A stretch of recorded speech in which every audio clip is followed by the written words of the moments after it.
வணக்கம் துள்ளல் மீடியா நேயர்களே. ஐயோ துள்ளல் மீடியான்னு சொல்லிட்டேன்னா திருப்பி ஃபஸ்ட்லேருந்து வந்துடலாம். வணக்கம் வள்ளல் மீடியா நேயர்களே. மடமை என்பது அச்சமடா, உடைமை என்பது ஐயோ தப்பாக சொல்லிட்டேன்னா சரி, அந்த பாட்டை விட்டுடலாம். வணக்கம் வள்ளல் மீடியா நேயர்களே. என்னுடைய நண்பர் பாரிஸ் ஆலனுடன் பாரிஸ் ஆலன் சொல்லிட்டு பாரிஸ் ஆலனா சரி. இப்போ இன்றைக்கி வந்து பார்த்தீங்கன்னா ஒரு சீரியஸான டாப்பிக்கு. இதற்கு மேலே நம்ம வந்து இது மேலே பேச வேணாம். டயலாகை விட்டுட்டு நேராக அவர்கிட்ட போயிடும். வணக்கம். வணக்கம். இல்லைங்க, அதை எதை பார்த்து படிச்சுட்டு இருந்தோன்னா இன்றைக்கி நானே அதை படிக்கிறப்போ வாய் வந்து குளறிச்சு. மற்றபடி வேறு சொல்ல முடியாது. இப்போதான் வந்து நிறையா அறிக்கைகள் வந்து கொண்டிருக்கிறது. தேர்தலில் யார் வெற்றி பெறுவாங்க அப்படின்னு சொல்லி. அதெல்லாம் கொஞ்சம் டிஎம்கே பெய்ட் பண்ணி இப்போ பண்ணுறதா இருந்தாலும் சப்போஸ் வந்து போயிட்டாங்கன்னா என்ன பண்ணுவாங்க யோசிச்சுக்கோங்க. நம்ம வேற கொஞ்சம் ஓவராக பண்ணிக்கிட்டு இருக்கோம் அவங்கள. நீங்கள் எல்லா வீடியோலையும் இதை வந்து சொல்லாமல் இருந்தால் கொஞ்சம் நல்லா இருக்கும்னு தோணுது. மறந்துட போகிறாங்க. இல்லை, அதான் நீங்கள் தான் நினைவுபடுத்தி விட்ற மாதிரி எனக்கு தோணுது கொஞ்சம். அப்படி இல்லைங்க, வாய் ஸ்லிப்பாக எல்லாருக்கும். அதை நான் என்ன சொல்ல வரேன்னா, எல்லாருக்கும் வாய் ஸ்லிப் ஆகும். அதில் ஒரு இன்னொன்று, நம்ம போன ஒரு வீடியோவில் வந்துட்டு இந்த விக்னேஷ் சிவன் அவர்கள் இந்த எல்ஐகே படத்தில் நகைச்சுவையாக தான் காட்டியிருக்கிறாரு அப்படின்னு சொல்லியிருந்தோம். அப்போ வந்து சில ஐடி விங்கில் இருக்கக்கூடியவர்கள் கோபத்தில் பாரிக்கு வன்மம் வந்து விட்டது, கடிச்சுலாம் வச்சுட்டாங்க.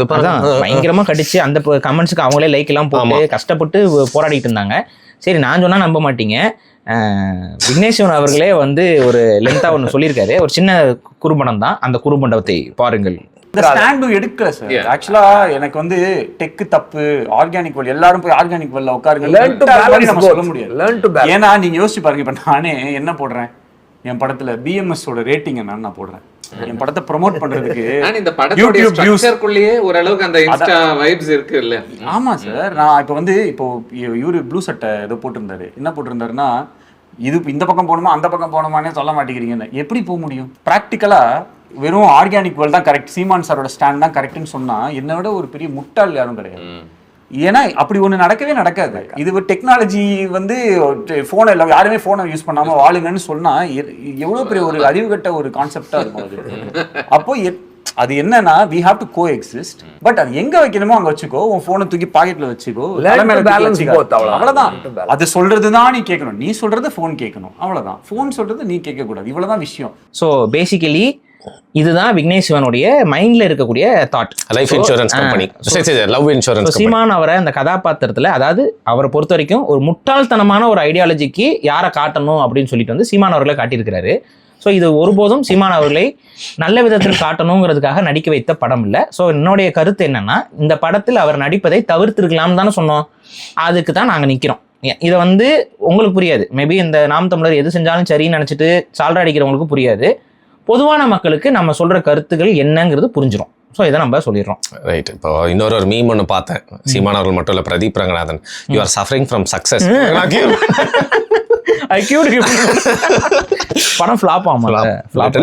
ஆமா, 100 கோடி வரலையா? அதனால 100 கோடி இல்லை, அவங்க பிளான் பண்ணதே வரல. ஸோ அவங்க தான் புலம்பிட்டு இருக்காங்க போல. ரைட், சரி, ஓகே. ஸோ இதை முடிச்சிடும். ஸோ நம்ம இப்போ சீரியஸான ஒரு டாபிக். ரெண்டாவது நான் ஒன்று சொல்லிக்கிறேங்க.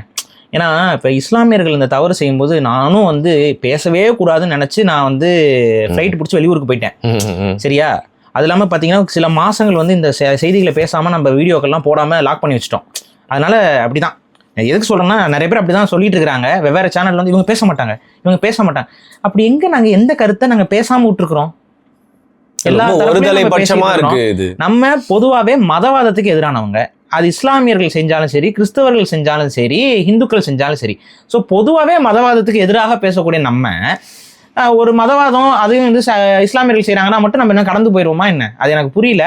ஆனால் இவங்க என்ன நோக்கம்னா, இந்த மதவாதத்துக்கு எதிராக பேசுகிறவங்க எல்லாரையுமே இவங்க இஸ்லாமிய கைக்கூலி, இவங்க கிறிஸ்துவ கைக்கூலின்னு ஒரு பிராண்ட் பண்ணி இந்துத்துவ கைக்கூலியாக செயல்படணும் அப்படின்னு ஆசைப்படுறாங்க.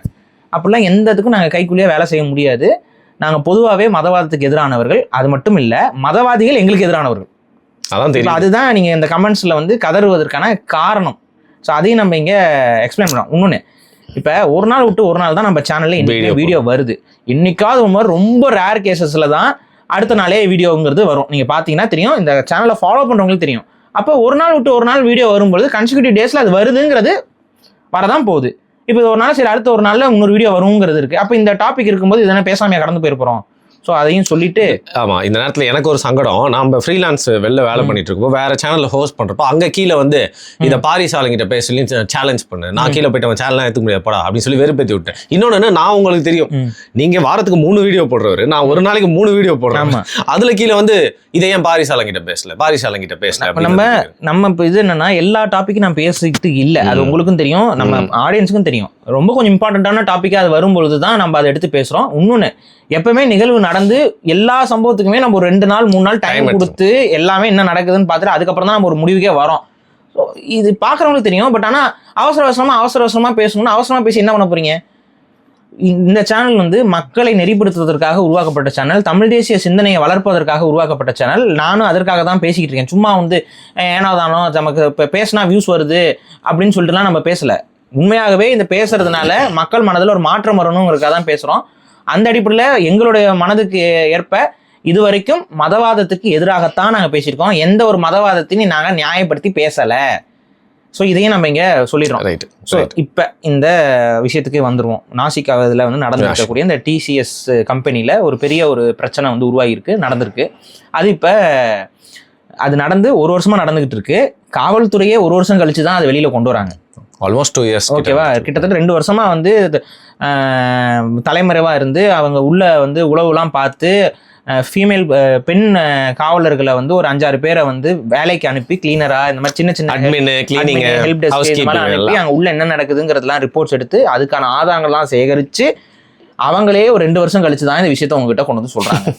அவங்க சொன்ன விஷயத்த 2 நாள் கழிச்சு நாங்கள் சொல்றதுல உங்களுக்கு என்ன கேடு வந்துருச்சு? ஸோ ஒரு என்ன நடக்குது, எல்லா தரப்புல இருக்கக்கூடிய விஷயங்களையும் பார்த்துட்டு தான் நம்ம பேச முடியும். அது இது எதை நோக்கி கொண்டு போறாங்க இதெல்லாமே நம்ம பார்த்துட்டோம். ஸோ இதை நம்ம இப்போ பேசுகிறோம்.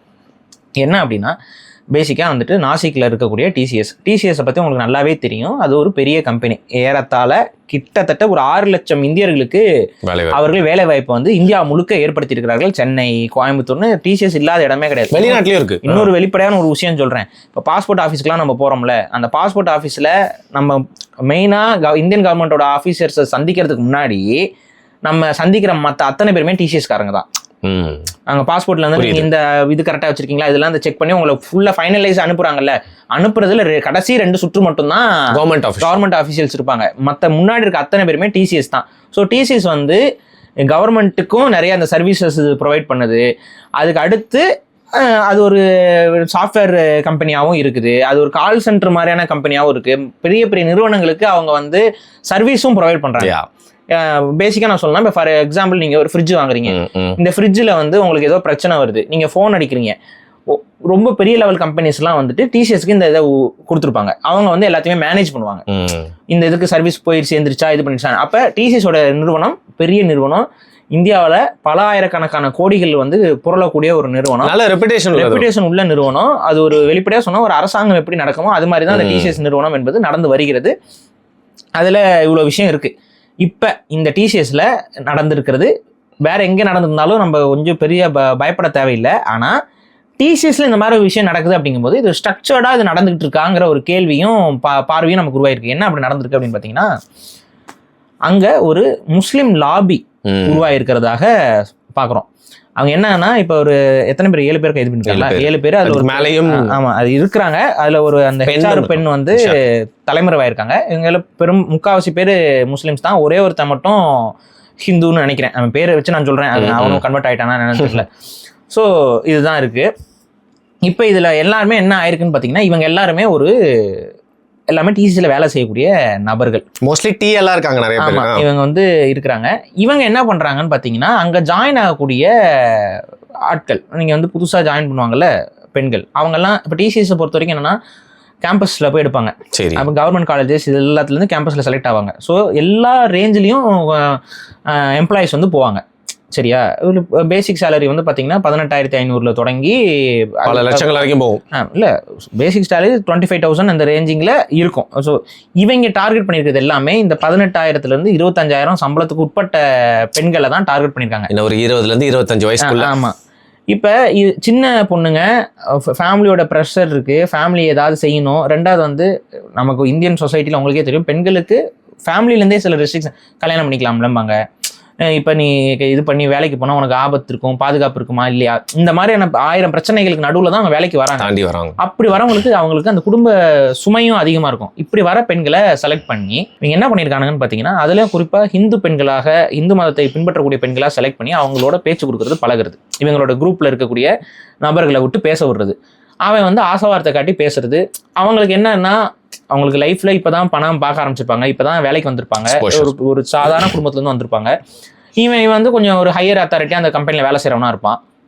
ஒரு for example team leader, manager, இந்த மாதிரி இடத்துல இவன் வந்துட்டு அந்த பொண்ணை கூப்பிட்டு இப்போ எப்படி இருக்க, சும்மா நார்மலாக ஃபேமிலி இஷ்யூஸை கேட்கறது, இது பண்ணுறதுன்னு அந்த பொண்ணுகிட்ட லைட்டாக ஃப்ளர்ட் பண்ணுறது. அப்புறம் அந்த பொண்ணு வந்து இவனுக்கு கொஞ்சம் ஃப்ரெண்ட்லியாக அப்ரோச் பண்ணால், வா வெளியில் போகலாம், படம் பார்க்க போகலாம், இப்படி கூப்பிட்டு பார்க்குறது. இதுக்கெல்லாம் அந்த பொண்ணு ஒத்துக்குச்சுன்னா அப்படியே கூட்டிகிட்டு போயிட்டு அந்த பொண்ணை லவ் பண்ணுறேங்கிற பேரில் லவ்வில் விழுக வச்சு, ஆனால் நான் முஸ்லீமு, வந்து எங்கள் இதில் வந்துட்டு நீ கன்வெர்ட் ஆனால் தான் ஒத்துக்குவாங்க அப்படின்னா, சரி உனக்காக நான் என்ன வேணாலும் பண்ணுவேங்கிற இந்த டைலாக்லாம் வரதானே செய்யுது காதல்னு வரும்போது. அப்போ அந்த பொண்ணு அப்படி சொல்ல, சரி முதல்ல வந்து இந்த நான்வெஜ் சாப்பிடு, இது பண்ணு, எங்கள் வீட்டிலலாம் நான்வெஜ் தான் சமைப்பாங்க, நாங்கள் வீட்டில் எங்கள் அம்மா செஞ்சாங்க சாப்பிடு, இந்த மாதிரி இப்படியே பேசி அந்த பொண்ணை அவங்களோட மத கட்டமைப்புலேருந்து கொஞ்சம் கொஞ்சமாக கொண்டு வந்து அந்த பொண்ணையே கன்வெர்ட் ஆகுறது. நீ என்ன கல்யாணம் பண்ணதுக்கப்புறம் கன்வெர்ட் ஆவேன்னு எப்படி நான் உறுதிப்படுத்த முடியும்? இப்போவே கன்வெர்ட் ஆனினா நம்ம கல்யாணத்துக்கு கரெக்டாக இருக்கும்ல, இப்போவே எனக்கு வந்து ஹிஜாப் நீ போடணும், இது பண்ண அந்த இஸ்லாமிய சிந்தனைக்குள்ளே அந்த பெண்களை வந்து தள்ளி பழக்கப்படுத்தி காதலிக்கிறது. அப்போ காதலிச்சுட்டு அது ஒரு லெவலுக்கு மேலே கல்யாணம் பண்ணிக்கிறது. இல்லைன்னா வந்துட்டு அந்த பொண்ணு ஒத்து வரல, அவங்க வீட்டில் ஒத்து வரலங்கும் போது அப்படியே யூஸ் பண்ணிட்டு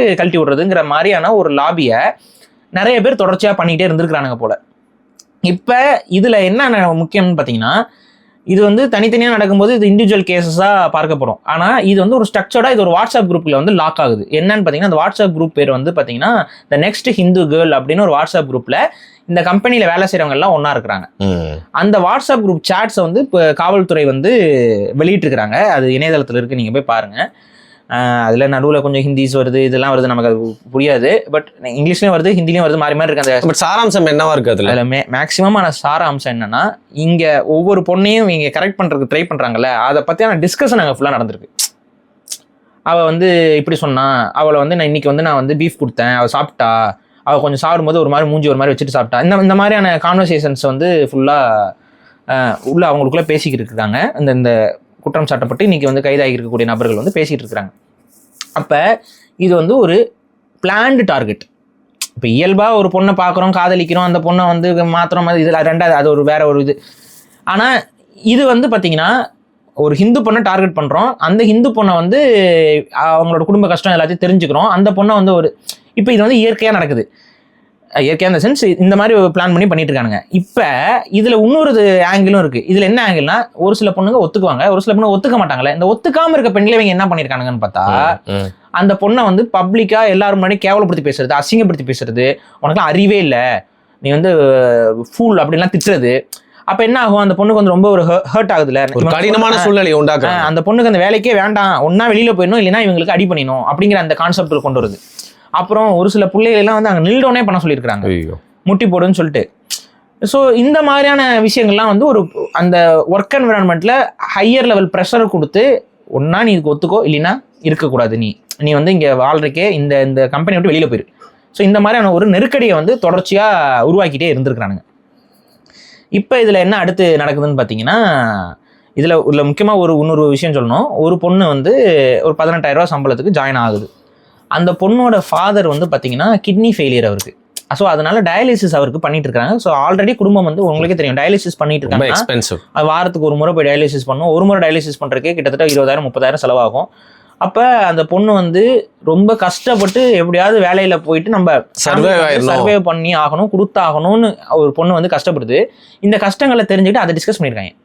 இந்த பொண்ணுக்கு இந்த மாதிரி ஒரு நிர்பந்தம் இருக்குது, ஸோ இந்த பொண்ணை வந்து நம்ம டார்கெட் பண்ணலாம், ஈஸியாக இது பண்ணலான்னு சொல்லிட்டு அதெல்லாம் அவங்க டிஸ்கஸ் பண்ணியிருக்காங்க. ஸோ இது என்னன்னா, இது சிஸ்டமேட்டிக்காக ஒரு மதத்தின் மீது வெறுப்புணர்வு கொண்ட ஒரு சில கூட்டம், ஒரு மதத்தின் மீது வெறுப்புணர்வோட ஒரு கூட்டம் வந்துட்டு அந்த மதத்து பெண்களை வந்து மிக தவறாக மனதில் ஏற்றிக்கிட்டு அந்த பொண்ணுகளை எப்படி வேணாலும் நம்ம எக்ஸ்ப்ளாய்ட் பண்ணலாம் அப்படிங்கிற மாதிரி ஒரு டீம் ஒர்க்காக பண்ணியிருக்கானுங்க. இந்த டீம் ஒர்க்கில் இதில் நமக்கு ஏற்றுக்கொள்ளவே முடியாத ஒரு கொடுமை என்னென்னா, இந்த டிசிஎஸ்ல ஒரு ஹெச்ஆராக இருக்கிறாங்க, அவங்க ஒரு இஸ்லாமிய பெண். அந்த இஸ்லாமிய பெண் தான் ஹெச்ஆர் அந்த ஆஃபீஸில். ஸோ ஹெச்ஆருக்கு சில பெண்கள் வந்து இவங்க மேலே வந்து செக்ஸுவல் ஹராஸ்மெண்ட் கம்ப்ளைண்ட்ஸ்லாம் கூட ரைஸ் பண்ணியிருக்கிறாங்க.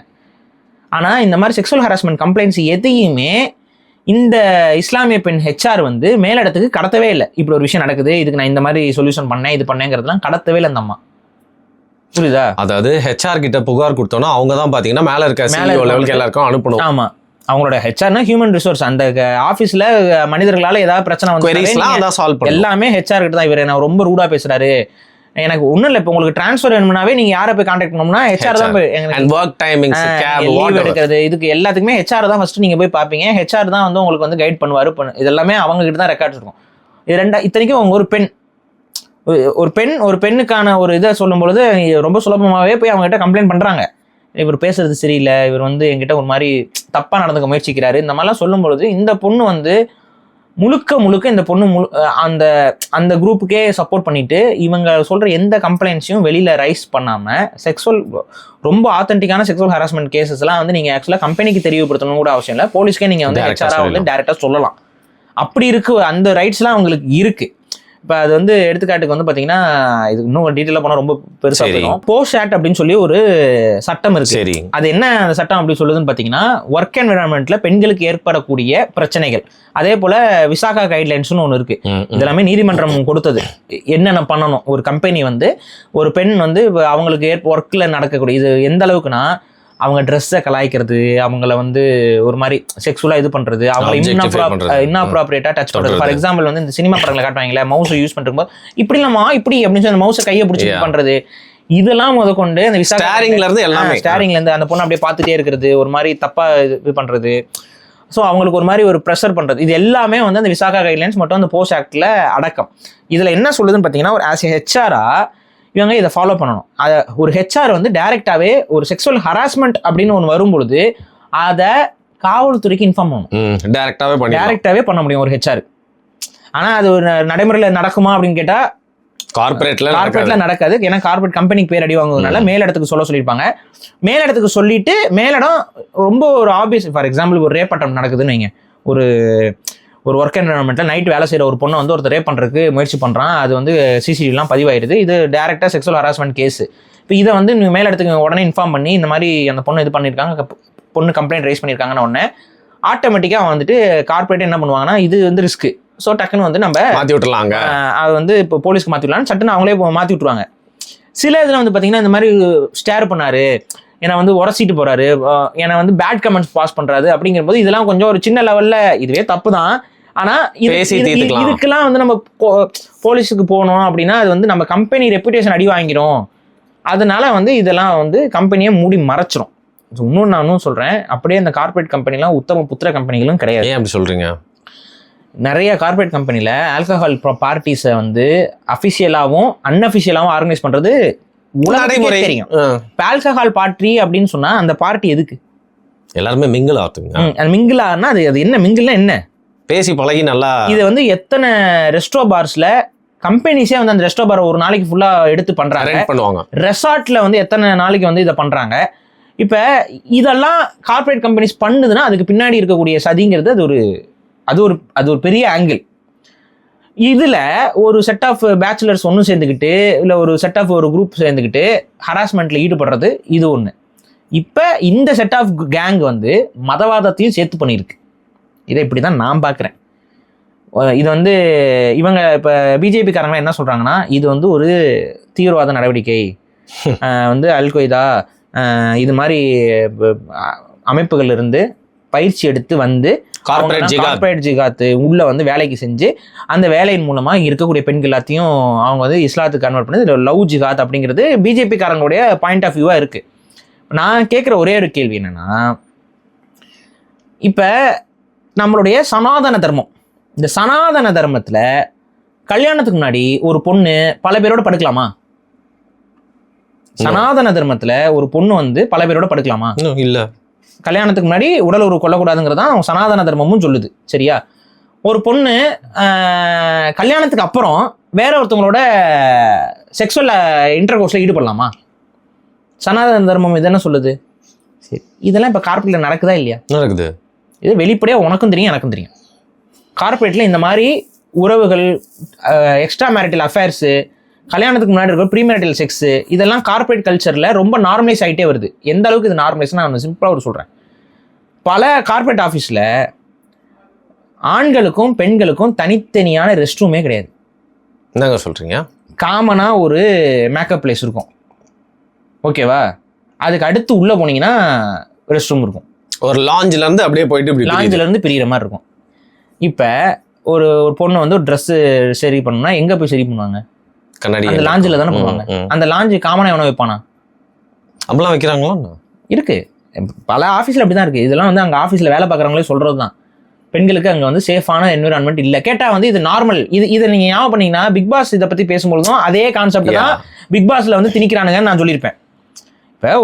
இப்போ நம்ம ஸ்கூலில் படிக்கிறோம், காலேஜில் படிக்கிறோம், பாத்ரூம் எப்படி இருக்கும்? அந்த லாஞ்சு அவங்களுக்கும் தனியாக இருக்கும், ஆண்களுக்கும் தனியாக இருக்கும். ஏன்னா இப்போ நம்ம டக்கின் பண்ணுவோம், எங்கேருந்து டக்கின் பண்ணுவோம்? நம்ம வந்து அந்த லாஞ்சிலேருந்து பண்ணுவோம். இப்போ தேட்டருக்கு போகிறோம், தேட்டரில் வந்து ஆண்களுக்கு தனியாக பாத்ரூம் இருக்குது, பெண்களுக்கு தனியாக பாத்ரூம் இருக்குது. லாஞ்சை இப்போ ஒன்றா வச்சுக்கிட்டு பெண்களுக்கும் ஆண்களுக்கும் ரெஸ்ட் ரூம்ஸை மட்டும் தனித்தனியாக யூஸ் பண்ணுறதா? பல பிரச்சனைகள் ஏற்படும். இதில் எவ்வளோ பிரச்சனை இருக்குது. இந்த மாதிரியான ஆஃபீஸ் செட்டப்லாம் இருக்குது. காரணம் என்னென்னா, இந்த லாஞ்சு வந்து ஒன்றா இருந்துச்சுன்னா அதில் இவங்க இதுக்கு பின்னாடி இந்த கார்பரேட் இதில் வந்துட்டு சைக்கலாஜிக்கல் வார்ஃபேர்னு ஒன்று இருக்குது. இதில் என்னன்னா அப்போ தான் வந்து அந்யோன்யம் வருமா அவங்களுக்குள்ள, தலசி ஒரு இடத்துலையா ஒரு ஃபேமிலிங்கிற ஒரு ஃபார்ம் வருமா? ஒன்றுக்கு போகிற இடத்துல என்னங்க ஃபேமிலி? இப்போ ஒன்றும் இல்லை. இப்போ நம்ம வீடு எப்படி இருக்குது, நம்ம வீட்டில் பாத்ரூம் இருக்குது, நம்ம வீட்டில் இருக்க பெண்கள் போகும்போதும் அது பெண்கள் பாத்ரூமு, ஆண்கள் போகும்போது அது ஆண்கள் பாத்ரூமு. நம்ம போயிட்டு அங்கே வந்து ஒரு ஹராஸ்மெண்ட் நடக்கிறது இல்லை. அது மாதிரி ஒரு ஃபேமிலி மாதிரி ஒரு அந்யோன்யம் வருமா?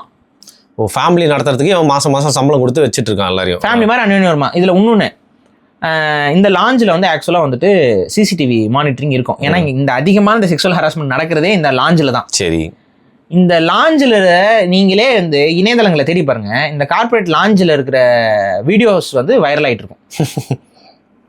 நிறைய இருக்கும். நிறைய கார்பரேட் கம்பெனியோட இந்த லாஞ்ச் வீடியோஸ் வந்து தனியாக ஒரு செக்மெண்ட். அது அப்படின்னா எவ்வளோ நடக்குதுன்னு பாருங்க அங்கே. ஸோ இந்த மாதிரி கலாச்சாரத்தையே கேள்விக்குறியாக்குற இடத்துல தான் பல கார்பரேட்ஸ் வந்து இன்னைக்கு வந்து பண்ணிட்டு இருக்கிறாங்க. அது போக இப்போ நம்ம குடும்பமாக டூருக்குலாம் எங்கே போவோம்? கோயிலுக்கு போவோம், அதை பீச்சுக்கு போவோம், இது மாதிரி தான் போகிறோம்.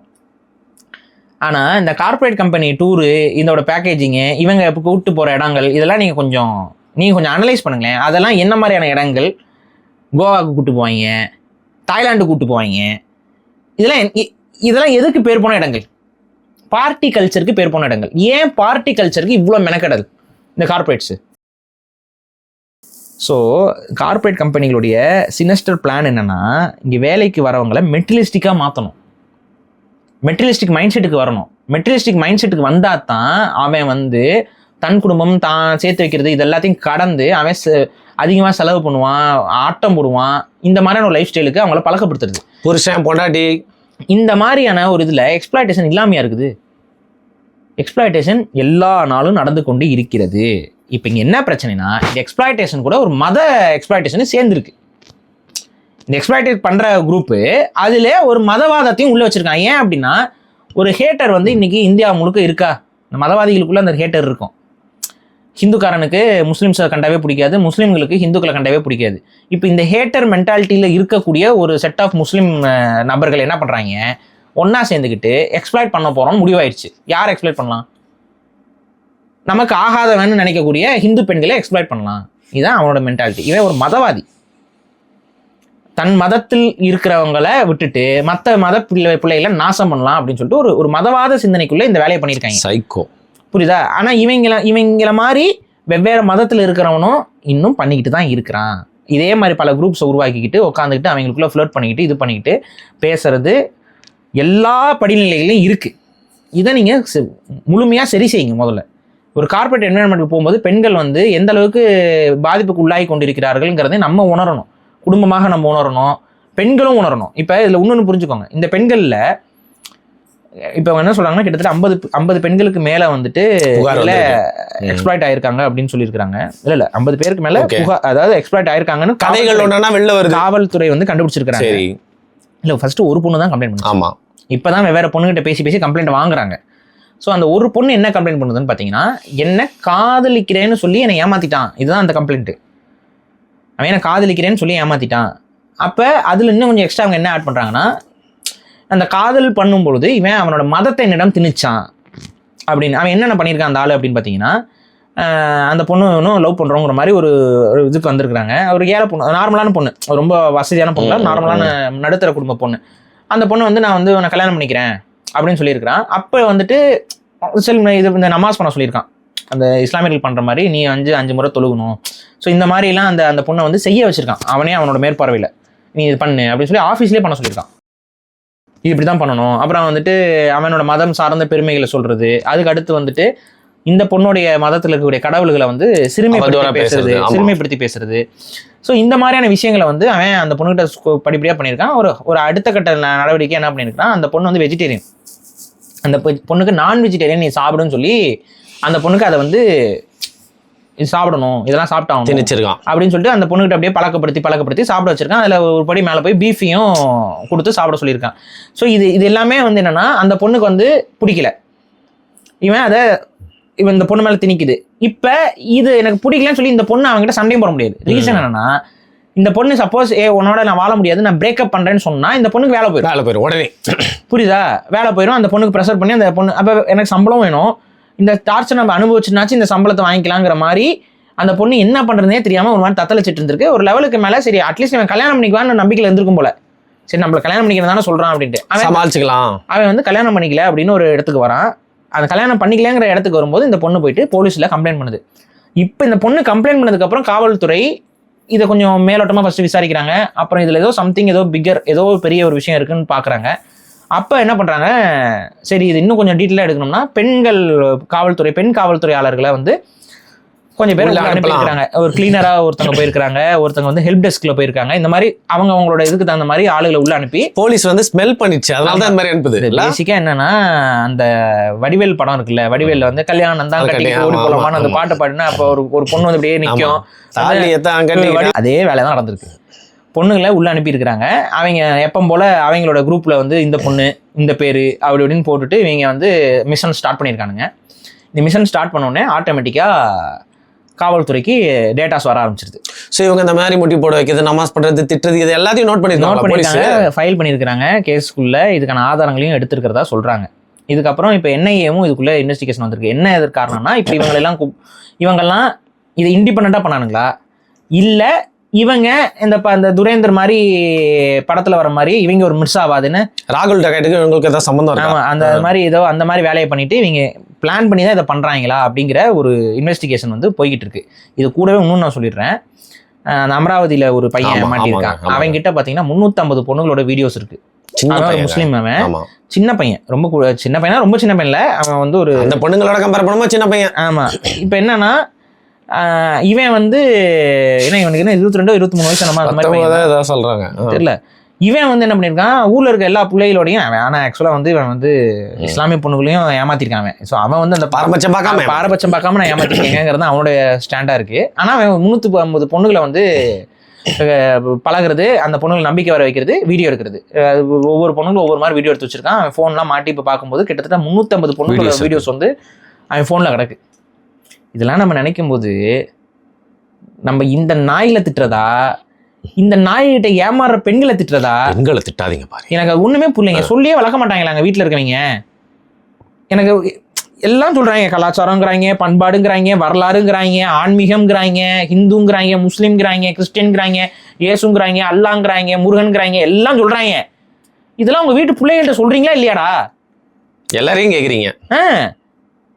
இப்படி சொல்லி வளர்த்தா இது ஏன் இப்படி தருதலே வந்து நிக்க போதுங்க? இதெல்லாம் நம்ம தமிழ்நாட்டுல எப்படி ஒருத்தன் தான் ஞாபகம் இருக்கா, நாகர்கோவில் காசி, இதே மாதிரி தான் 100க்கும் மேற்பட்ட. எனக்கு அப்ப கூட என்ன கோவம்னா, இந்த பெண்களுக்கு எல்லாம் அறிவு எங்க போச்சு? இவ்வளவு தெளிவா இருக்காங்க, எல்லாம் படிக்கிறாங்க, இவ்வளவு எக்ஸ்போஷர் இருக்கு.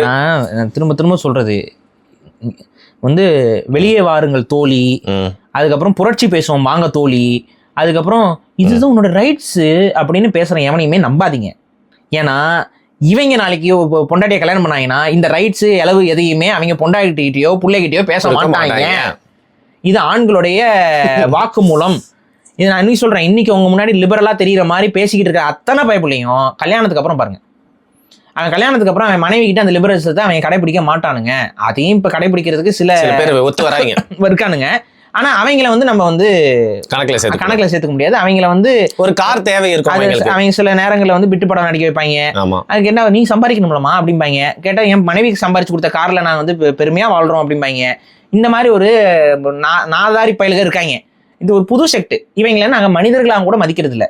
ஆனால் பொதுவாகவே ஆண்களுக்கு கல்யாணத்துக்கு முன்னாடி இந்த காதல் இதுன்னு பண்ணும்போது அந்த பெண்ணுக்கு பயங்கரமான சுதந்திரம் கொடுக்குற மாதிரி கொடுத்து அந்த பொண்ணை ட்ராப்புக்குள்ளே வர வச்சு ஒரு நல்லவங்க என்ன பண்ணுவாங்கன்னா கல்யாணம் பண்ணிடுவாங்க. கல்யாணம் பண்ணதுக்கப்புறம் அந்த பொண்ணுக்கு தெரியும் நடிப்பா கோபால் அப்படிங்கிட்டு இருக்கும். இது 90% ஆம்பளைகளுக்கு பொருந்தும். இதுக்கு யாரும் விதிவிலக்கெல்லாம் கிடையாது. சொல்லும்போது ஒன்று சொல்லுவாங்க, கல்யாணம் பண்ணும்போது ஒன்று அப்படி எங்கள் குடும்பத்துக்கு தான் ஒத்து வரும்னு சொல்லிட்டுருவாங்க. இது நார்மல். தவறும் இல்லைன்னு தான் எனக்கு தோணுது. வேற வழி இல்லை. ஆண்கள் இப்படி தான் இருப்பாங்க. புரிஞ்சுக்கோங்க. 90% ஆண்கள் இல்லை ஒரு 10 பேர் இருக்கான் பார்த்தீங்களா, அவன் என்ன தெரியுமா பண்ணுவான், இந்த ப்ராசஸ் வரைக்கும் இதே தான் பண்ணுவான். கல்யாணம் பண்ணுற இடத்துல தவிர ஓடிடுவான். அப்புறம் என்ன பண்ணுவான், அவன் அதே இதை இன்னொரு பொண்ணுகிட்ட பண்ணுவான். ஸோ இவன் ஒரு 10% பேர் இருக்கான். ஃபோனில் நிறையா இது ஸ்பேஸ் மட்டும் வச்சு வீடியோலாம் ஏற்றுறது இது பண்ணுறது நாளை பின்ன ஏதாவது ஒன்றா பண்ணிட்டு இருப்பான். அதில் ஒரு சின்ன பர்சன்ட் என்ன, அதாவது 10% இந்த மாதிரி கல்யாணம் பண்ணிக்காம விட்டு ஓடிடுவான். சரி, அதில் அந்த விட்டு ஓடுறவனுங்கள ஒரு % டாக்ஸிக்னஸ் கொண்ட ஆண்கள் இருப்பாங்க இல்ல, அவங்க தான் அந்த பொண்ணுங்களை மிரட்டுறது பண்றதெல்லாம். இவங்க கடமை முடிஞ்சது, எனக்கும் இன்பம் உங்களுக்கும் இன்பம், இதெல்லாம் அந்த மாதிரி கேங்கு. நான் மட்டுமாம் சுக கண்டேன், நீ தானே சுக கண்ட, அதனால உனக்கு கொடுக்கப்பட்ட காசு பறந்து செல்கிறேன் அப்படிங்கிற மாதிரி ஒரு தத்துவத்தின் இதுல ஒரு சிந்தனை, ஒரு பெரிய சிந்தனை. புரியுதா? ஒரு பெரிய சிந்தனை, ஒரு மஞ்ச சிந்தனை.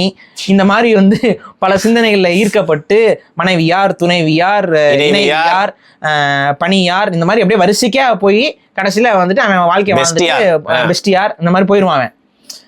இவங்களை நம்ம இவங்க தான் அயோக்கிய பயலுக. இந்த அயோக்கிய பயல்களை தான் நீங்க போட்டு மிதிக்கணும். அந்த 90% பேசினா பாத்தீங்களா, அவன் ஒரு பொண்ணை எப்படி நம்ம நம்பி கொண்டு வர்றதுங்கிறதுக்காக பேசுவான். அந்த 90%ல ஒரு 50% அரேஞ்ச் மேரேஜ்ல பேசுவான். புரியுது. 50% காதல்ல பேசுவான். இவ்வளவுதான் ஆண்கள். இவங்க எல்லாம் டிஸ்கவரி சேனல்ல காட்டுற ஆண் பறவை மாதிரி சோகையை விரிச்சு காட்டி அப்படியே உள்ள கொண்டு ஒரு கூடு கட்டிடுவாங்க. ஸோ இந்த இதை முதல்ல தயவு செஞ்சு புரிஞ்சுக்கோங்க.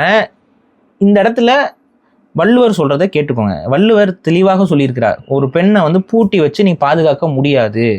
எப்படி அந்த பெண்ணை பாதுகாக்கணும் அப்படின்னா, அந்த பெண்ணே தனது கற்பு நெறியில் நின்று தன்னை பாதுகாத்து கொள்ளணுங்கிறார் வள்ளுவர். இப்போ சொல்லியிருக்காராங்க சிறைகாப்பார் மகளிர்னு அந்த குறள் இருக்கும். நீங்க தயவு செஞ்சு இப்போ இந்த குறள்லாம் படிங்க. அதுல அவர் அவ்வளோ தெளிவாக சொல்றாரு, ஒரு ஆண்னால ஒரு பெண்ணை பாதுகாக்கணும், இது பண்ணணும், பூட்டி வைக்கணும், அந்த மாதிரி பூட்டி வச்சு பாதுகாக்க கூடாது.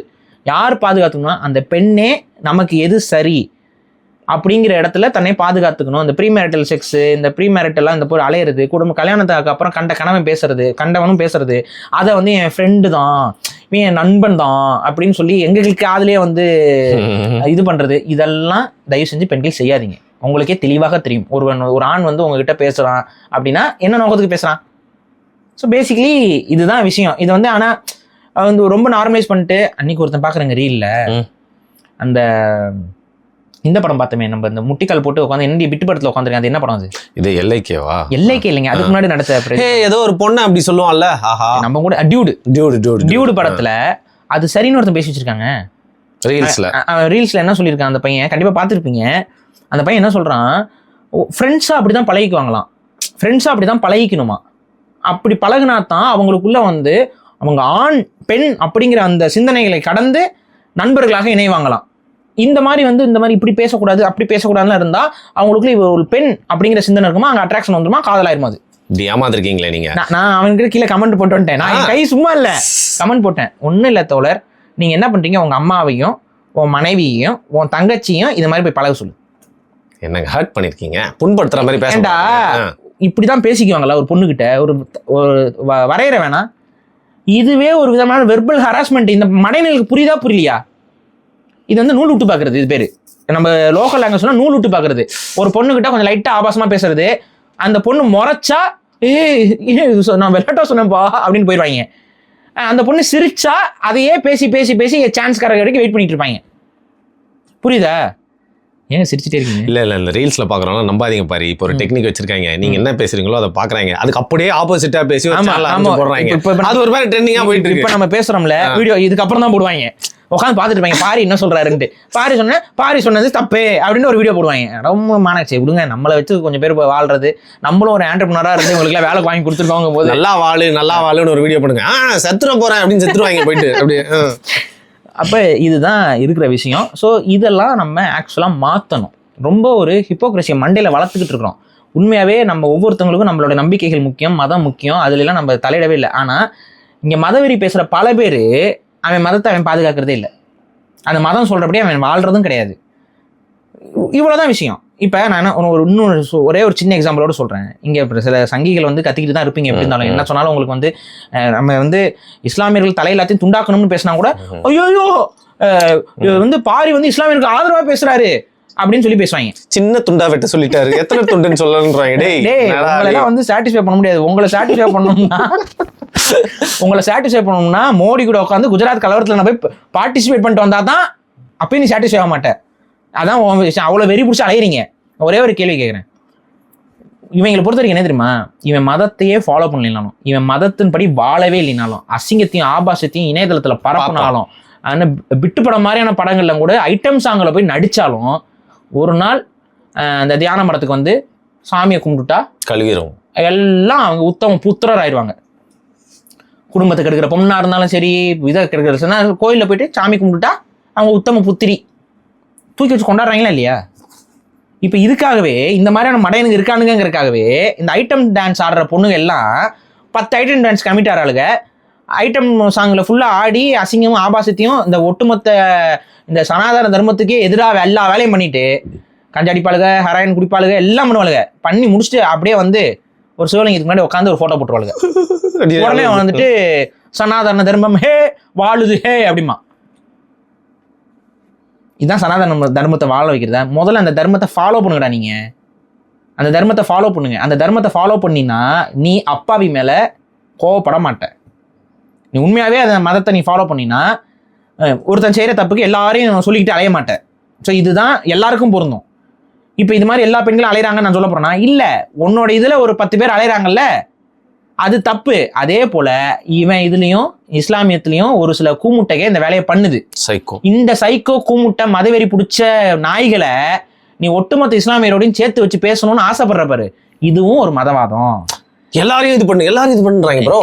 நான் சிம்பிளா ஒன்னு சொல்றேன், நம்ம உண்மையாவே மதவாதத்தை ஒழிக்கணுங்கிறக்கா பேசிட்டு இருக்கோம். நீ மதவாதத்தை வச்சு அரசியல் பண்ணி அதன் மூலமா ஆட்சியில உட்காந்து மதவாதத்தை பரப்பணுங்கிறக்காக பேசுறீங்க. ரெண்டுக்கு வித்தியாசம் இருக்கு. நான் மதவாதம் உண்மையாவே ஒழிக்கணும்னு நினைக்கிறேன். எப்படி ஒழிக்க முடியும்?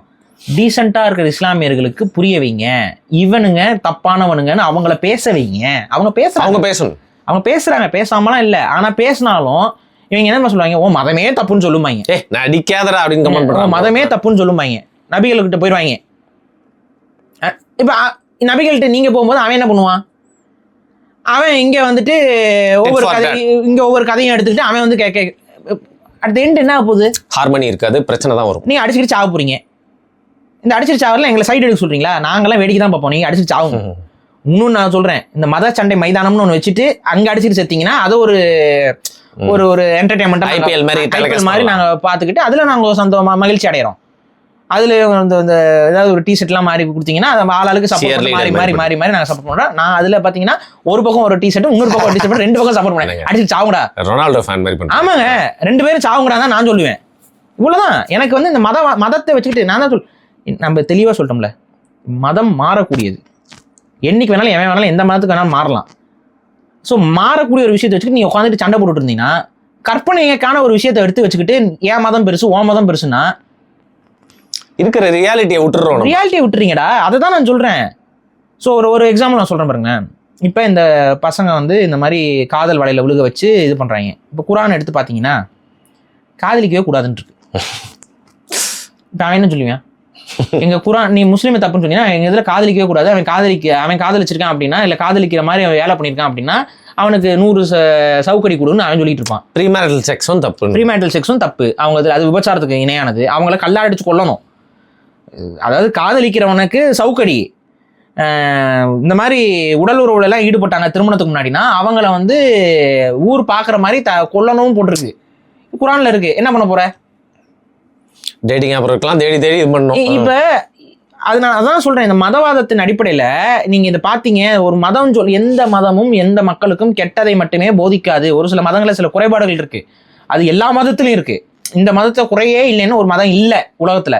எல்லா மதத்திலும் ஏதோ ஒரு விதத்தில் ஒரு குறைபாடு ரெஃபர்மேஷன் தேவைப்படுது. ரெஃபர்மேஷன் இருக்கு. ஏன்னா பல ஆயிரம் ஆண்டுகளுக்கு முன்னாடி உருவாக்குற ஒரு மதத்துல அந்த காலகட்ட சூழ்நிலைக்கு தகுந்த மாதிரி அந்த மதம் என்பது உருவாக்கப்பட்டிருக்கும், தகவமைக்கப்பட்டிருக்கும். அதை நம்ம அப்படியே ஃபாலோ பண்ணிக்கணும் அவசியம் இல்லை. ஆனா எந்த மதமும் அந்த மக்களுக்கு கெட்டது நோக்கத்துக்காக உருவாக்கப்பட்டது கிடையாது. இதை முதல்ல மண்டையில ஏத்துங்க. ஸோ இப்போ நீங்க சொல்ல வேண்டியது என்ன? இப்போ இவன் பண்ணியிருக்கான்ல, தப்பு பண்ணியிருக்கான்ல, இவனெல்லாம் குற்றவாளி கூண்டில் ஏற்றுங்க, இவனுக்குலாம் ரொம்ப கடினமான தண்டனையை கொடுங்க, இந்த மாதிரி நடக்காம பார்த்துக்கோங்க. இந்த மாதிரி நடக்கிறதுக்கான மைண்ட் செட் எங்கேருந்து வருது? ஹிந்து பெண்கள் வந்து நமக்கு எதிரானவங்க, அவங்கள நம்ம அழிக்கணும், அவங்கள நம்ம அபகரிக்கணுங்கிற அந்த ஒரு மைண்ட் செட்டில் ஒரு குரூப் இருக்குல்ல, அந்த மதவாத குரூப்பு. அந்த மதவாத குரூப்பில் அப்படிலாம் இல்லடா, ஹிந்துக்கள் உனக்கு எதிரிகள் கிடையாது, அதே போல் இஸ்லாமியர்கள் இப்போ ஹிந்துக்களுக்கு எதிரிகள் கிடையாது, சில அயோக்கிய நாய்கள் தான் இந்த மாறி மாறி சண்டையை வளர்த்து விட்றானுங்க, இதை நீங்கள் ஃபாலோ பண்ணாதீங்கன்னு சொல்லி அவனுடைய மதவாதத்தை நீர்த்து போ செய். அவன் மதவாதம் நீர்த்து போகணும். அப்போ மதவாதம் நீர்த்து போகிறதுக்கு என்ன பண்ணுமோ அதை பண்ணு. அதை விட்டுட்டு அவன் பண்ணான். நான் ஒன்று சொல்கிறேன். இப்போ சாவக்கர் இருக்காப்புல, அது உங்களுக்கு தெரியும், RSS சாவக்கர் சொல்கிறாரு, ஒரு இதில் எழுதும்போது என்ன சொல்கிறாருன்னா, ஹிந்து மன்னர்கள்கிட்ட ஒரு தப்பான பழக்கம் இருந்துச்சு. அவங்க படையெடுத்துட்டு போனாங்கன்னா அங்கே இருக்கக்கூடிய இஸ்லாமிய பெண்களை கற்பழிக்க மாட்டாங்க. இப்படி இவங்க போயிட்டு கற்பழிக்காம வந்ததுனால என்ன ஆயிடுச்சுன்னா, இஸ்லாமிய படையெடுப்பு நடக்கும் பொழுது அவங்க நம்மகிட்ட கரிசனம் காட்டலை, அவங்க வந்து கற்பழிச்சாங்க. ஆனால் இந்து மன்னர்கள் கற்பழிக்காம விட்டதுனால அந்த பெண்கள், இஸ்லாமிய பெண்கள் வந்து அவங்க பசங்க கிட்ட இந்த போய் ஹிந்து பெண்கள் எல்லாம் கற்பழிக்க கூடாது, நீ கற்பழிச்சுன்னா அவனும் வந்து கற்பழிப்பான்னு சொல்லி கொடுக்காம விட்டுட்டாங்கன்னு எழுதி வச்சிருக்காரு. இது சாவர்கள் எழுதுனது. இது நீங்க எந்த இடத்துல இது லாஜிக்கல நீங்க நியாயம் சொல்லுவீங்க?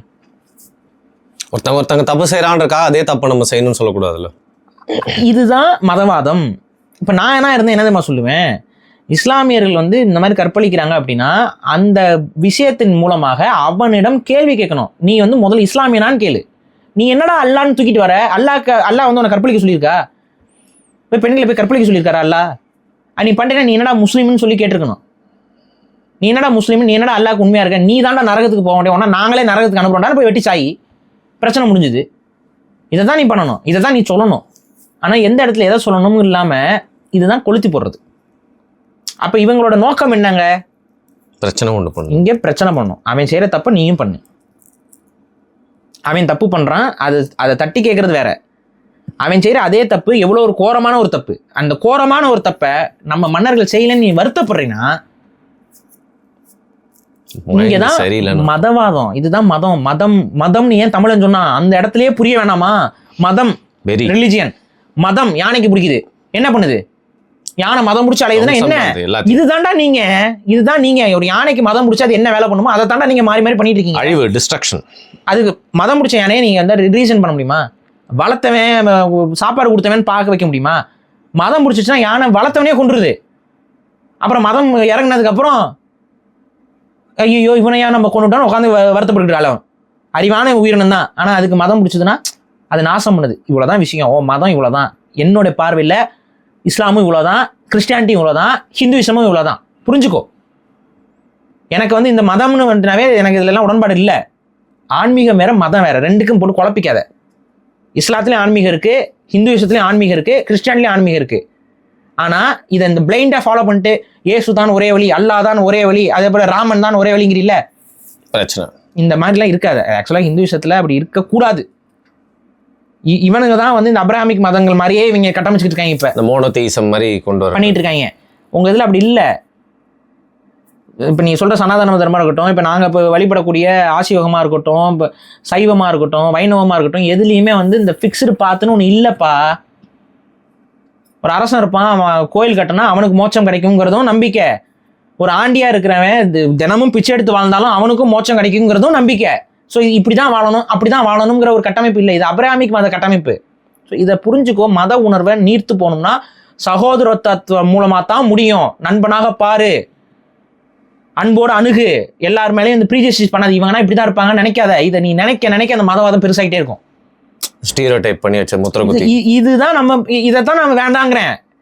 உடனே வந்துட்டு அவர் வந்து ஒரு அரசியல்வாதி, அவருக்கு வந்து இஸ்லாமியர்கள் வாக்கு வேணும். சரி, எத்தனை இஸ்லாமியர்கள் வாக்கு போட போறாங்க? எங்க தேர்தல் நிக்கிறீங்க இந்த வாட்டி? இல்ல எனக்கு புரியல. இஸ்லாமியர்கள்லாம் அப்படியே நம்ம சொல்ற இஸ்லாமிய மதவாதிகள் நம்ம சொல்றதை ஏத்துக்கிட்டாங்களா? நான் ஒரு எக்ஸாம்பிள் சொல்றேன், அது நடந்த உண்மை நான் சொல்றேன். மதவாதிகளுக்கு புரியாது சில விஷயங்கள் நம்ம சொல்றதெல்லாம். அவங்க நம்மளை வந்து இவர் என்ன ஹிந்துக்கு சப்போர்ட் பண்றாருன்னு தான் அவன் பார்ப்பான். என்ன நடந்துச்சுன்னா, ஒரு முறை வந்து இணையதளத்தில் ஒரு வீடியோ வைரல் ஆச்சுங்க. அந்த வீடியோ என்னென்னா வேறு ஒன்றும் இல்லை, ரோட்டில் போகிற பெண்கள், சாமானிய ஹிந்து பெண்கள், இவங்க கிட்ட போயிட்டு ஒரு இஸ்லாமிய சேனல் அது, அவங்க என்ன பண்ணுறாங்க, ஒரு முறை ஹிஜாப் போட்டு பாருங்கள், உங்களுக்கு அது எப்படி இருக்குன்னு பார்ப்போம் அப்படின்னு சொல்லிட்டு பேசுகிறாங்க. எனக்கு அது இல்லைங்கன்னா, இல்லை ஒரு நிமிஷம் ட்ரை பண்ணி பார்க்கலாமே அப்படிங்கிறது. சரி ஓகேன்னு சொல்லிட்டு அவங்க போடுறாங்க. போட்டோன்னே இப்போ பாருங்கள் எப்படி இருக்குது அப்படின்னா, அந்த பொண்ணுகிட்ட கேட்குறேன், நல்லா தான் இருக்குது. இப்போ ஃபார் எக்ஸாம்பிள் நீங்கள் இருக்கீங்க, இப்போ உங்களுக்கு வந்து ஒரு மேக்கப் பண்ணிவிட்டு வருண் எப்படி இருக்குன்னா மயிராட்டம் இருக்குன்னா சொல்லுவீங்க. புதுசா வேர்ல்ட் கப்ல மெஸ்ஸிக்கு ஒரு நைட்டியை போட்டு விட்டாங்களே, அவர் நல்லா இருக்குன்னு சொன்ன மாதிரி இது நல்லா இருக்குன்னு சொல்லிட்டு போறாங்க. அது மாதிரி எல்லாருமே நல்லா இருக்குன்னு தான் சொல்லுவாங்க. இது ரொம்ப லாஜிக்கான ஒரு விஷயம். ஆனால் ஒரு பையன் இந்த வேலையை பண்ணிட்டு ஒரு வீடியோ இருந்துச்சு. அந்த வீடியோ கொஞ்சம் லைட்டாக வைரல் கூட ஆகல, லைட்டாக பேச்சு பொருளாச்சு. அப்போ எனக்கு தெரிஞ்ச ஒரு இஸ்லாமிய நண்பர், அவரும் ஒரு சேனல் நடத்துறவர் தான், அவருக்கு நான் ஃபோன் பண்ணி அந்த பையனை அந்த வீடியோ எடுக்க சொல்லுங்கன்னு தெரியும், நான் சொல்லியிருப்பேன் நினைக்கிறேன். அப்போ வந்துட்டு அந்த நபர் என்கிட்ட என்ன சொன்னாருன்னா, ஏன் சகோ அதில் என்ன பிரச்சனை இருக்குது, அதில் வந்து யாரையும் வற்புறுத்தலையே, அவங்கள இப்போ ஹிஜாப் போட்டு பாருன்னு தானே சொல்கிறாங்க, இதில் என்ன தப்பு இருக்குன்னு எனக்கு புரியல, நீங்கள் ஏன் இதை எடுக்க சொல்கிறீங்க அப்படின்னு சொல்லி அவர் கேட்டார் என்கிட்ட. நான் சொன்னேன், இப்போ நான் நாளைக்கு உங்கள் இஸ்லாமிய பெண்கள்கிட்ட போயிட்டு பர்தா இல்லாமல் ஒரு ஃபோட்டோ கொடுத்து பாருங்க, நாங்கள் எங்கே பொட்டு வச்சு பாருங்க, பூ வச்சு பாருங்க, அது எப்படி இருக்குன்னு பாருங்கன்னு நான் சொல்லி ஒரு வீடியோ எடுத்தா அது உங்களுக்கு எப்படி இருக்குன்னு கேட்டேன். புரிஞ்சுக்கிட்டார் அவர், புரிஞ்சுக்கிட்டு ஆமா சகோ நீங்க சொல்றது புரியுதுன்னு. அவருக்கு ஏன் புரியலன்னா அந்த இதுல இருந்து வெளில வர சிந்திக்க முடியல. நான் ஏன் வெளியில வந்து சிந்திக்கிறேன் அப்படின்னா, என்னை பொறுத்த வரைக்கும் எல்லா மதத்தையும் நான் மதிக்கிறேன், அதனாலதான் இந்த மாதிரி என்னால சிந்திக்க முடியுது. என் மதம் தான் சரின்னு நீங்க நின்னீங்க அப்படின்னா உங்களுக்கு இந்த பார்வை வராது, இப்போ சங்கிகள் கிட்ட நீங்க சொல்லுங்க, சங்கிகள் வந்து என்ன பண்ண ஆதரிப்பாங்க, இஸ்லாமிய நடிகைகள் வந்து ஹிந்து ஆக்டர்ஸ்லாம் கல்யாணம் பண்ற இதெல்லாம் இருக்குல்ல, அப்ப அது என்ன பண்ணுவாங்க தெரியுமா, ப்ரைஸ் பண்ணுவாங்க, பாராட்டுவாங்க. ஏன் பாராட்டுற, இதே கார்ப்பரேட் ஜிகாத் மாதிரி அது. இப்போ இது இப்படி சொல்லலாமா, அது இயல்பா நடக்குது. பட் இதை அப்படி செலிப்ரேட் பண்றீங்களா, அதை வந்து நம்ம என்ன சொல்லலாம், ஹிந்து ஜிகாத்னு சொல்லலாமா, சொல்லக்கூடாது. ஆனால் இதை நீ பண்ணிக்கிட்டே இருப்ப. ஸோ இது பேசிக்காக இதுதான், இது ஒரு செக்ஸுவல் ஹராஸ்மெண்ட் கேஸு. இதுக்கு பின்னாடி இஸ்லாமிய மத சிந்தனை இருக்குது, மத வெறுப்பு இருக்குது, அதை நான் மறுக்கவே கிடையாது. பட் நீங்கள் பிஜேபி இதெல்லாம் என்ன பண்ணுவாங்கன்னா, இதுக்கு பின்னாடி ஒரு பெரிய நெட்வொர்க் இருக்குது, அந்த மாதிரி வந்து இப்போ ஆஃபீஸில் எல்லாம் நிறைய பேர் இறங்கியிருக்காங்க, அதனால் உங்கள் ஆஃபீஸில் இருக்கக்கூடிய இஸ்லாமிய நபர்கள் எல்லாருமே இந்த மாதிரி இருக்க வாய்ப்பு இருக்குது அப்படின்னு சொல்லி எல்லாரையும் முறைச்சு பார்க்குற மாதிரி சுச்சுவேஷனை, ஒரு ஆக்வர்ட் சுச்சுவேஷனை கிரியேட் பண்ணிடணும். இது தமிழ்நாட்டில் சம்மந்தமே இல்லாமல் ஜாலியாக சுற்றிட்டு இருக்க கிறிஸ்டியன், இந்து, முஸ்லீம் ஆளுங்களாம் இருப்பாங்க இங்கே இருக்கிற டிசிஎஸ்ல, அவங்களுக்குள்ள இது மாதிரி ஒரு ரிஃப்ட் ஏற்பட்டா இங்கே வராது இல்லை சொல்கிறேன், அதுக்கு தான் ட்ரை பண்ணுறாங்க. சொல்கிறேன் பாருங்க, இங்கே ஏன் வராமல் இருக்குன்னா அதுக்கு ஒரு காரணம் என்னன்னா, இங்கே மெஜாரிட்டி ஆஃப் த முஸ்லிம்ஸ் வந்து தமிழர்கள், அவங்க வேற லிங்குவிஸ்டிக் குரூப் இல்லை.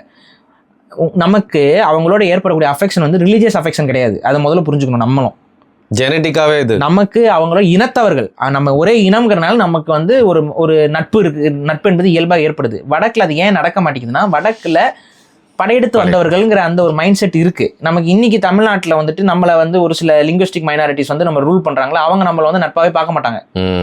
ஏன்னா அதுதான் இன்ட்ரூடர் மென்டாலிட்டி. இவன் நமக்கு கீழேன்னு ஒரு குரூப் நினைக்கும், அங்க வந்து முஸ்லிம்ஸ் அப்படி நினைப்பாங்க. ரீசன் என்ன, அவங்களோட ஹிஸ்டரி இதெல்லாம் பார்க்கும்போது அவங்க நம்ம இவங்க அடிச்சு மேலே வந்தோம் அப்படின்னு அந்த மைண்ட் செட். ஒரு காலகட்டத்தில் நம்ம கீழே இருந்தாங்களே அப்படின்னா இந்த கான்செப்ட்ல தான் அங்க இருக்கிற சூழல் வேற, தமிழ்நாட்டில் இருக்க சூழல் வேற. ஆனா அங்க இருக்க சூழலை தயவு செஞ்சு தமிழ்நாட்டில் வந்து திணிக்காதீங்கடா. ஏன்னா நீங்க அங்கனாச்சும் அவன் இனத்தால் வேறையா இருக்கான், அவன் மொழியால், இனத்தால், கலாச்சாரத்தால், பண்பாட்டால் அவன் வேலையா இருக்கான். ஆனா இங்க மதத்தால் மட்டும்தான் வேறையா இருக்கான். அவன் இனத்தால் எங்க ரத்த சொந்தம்.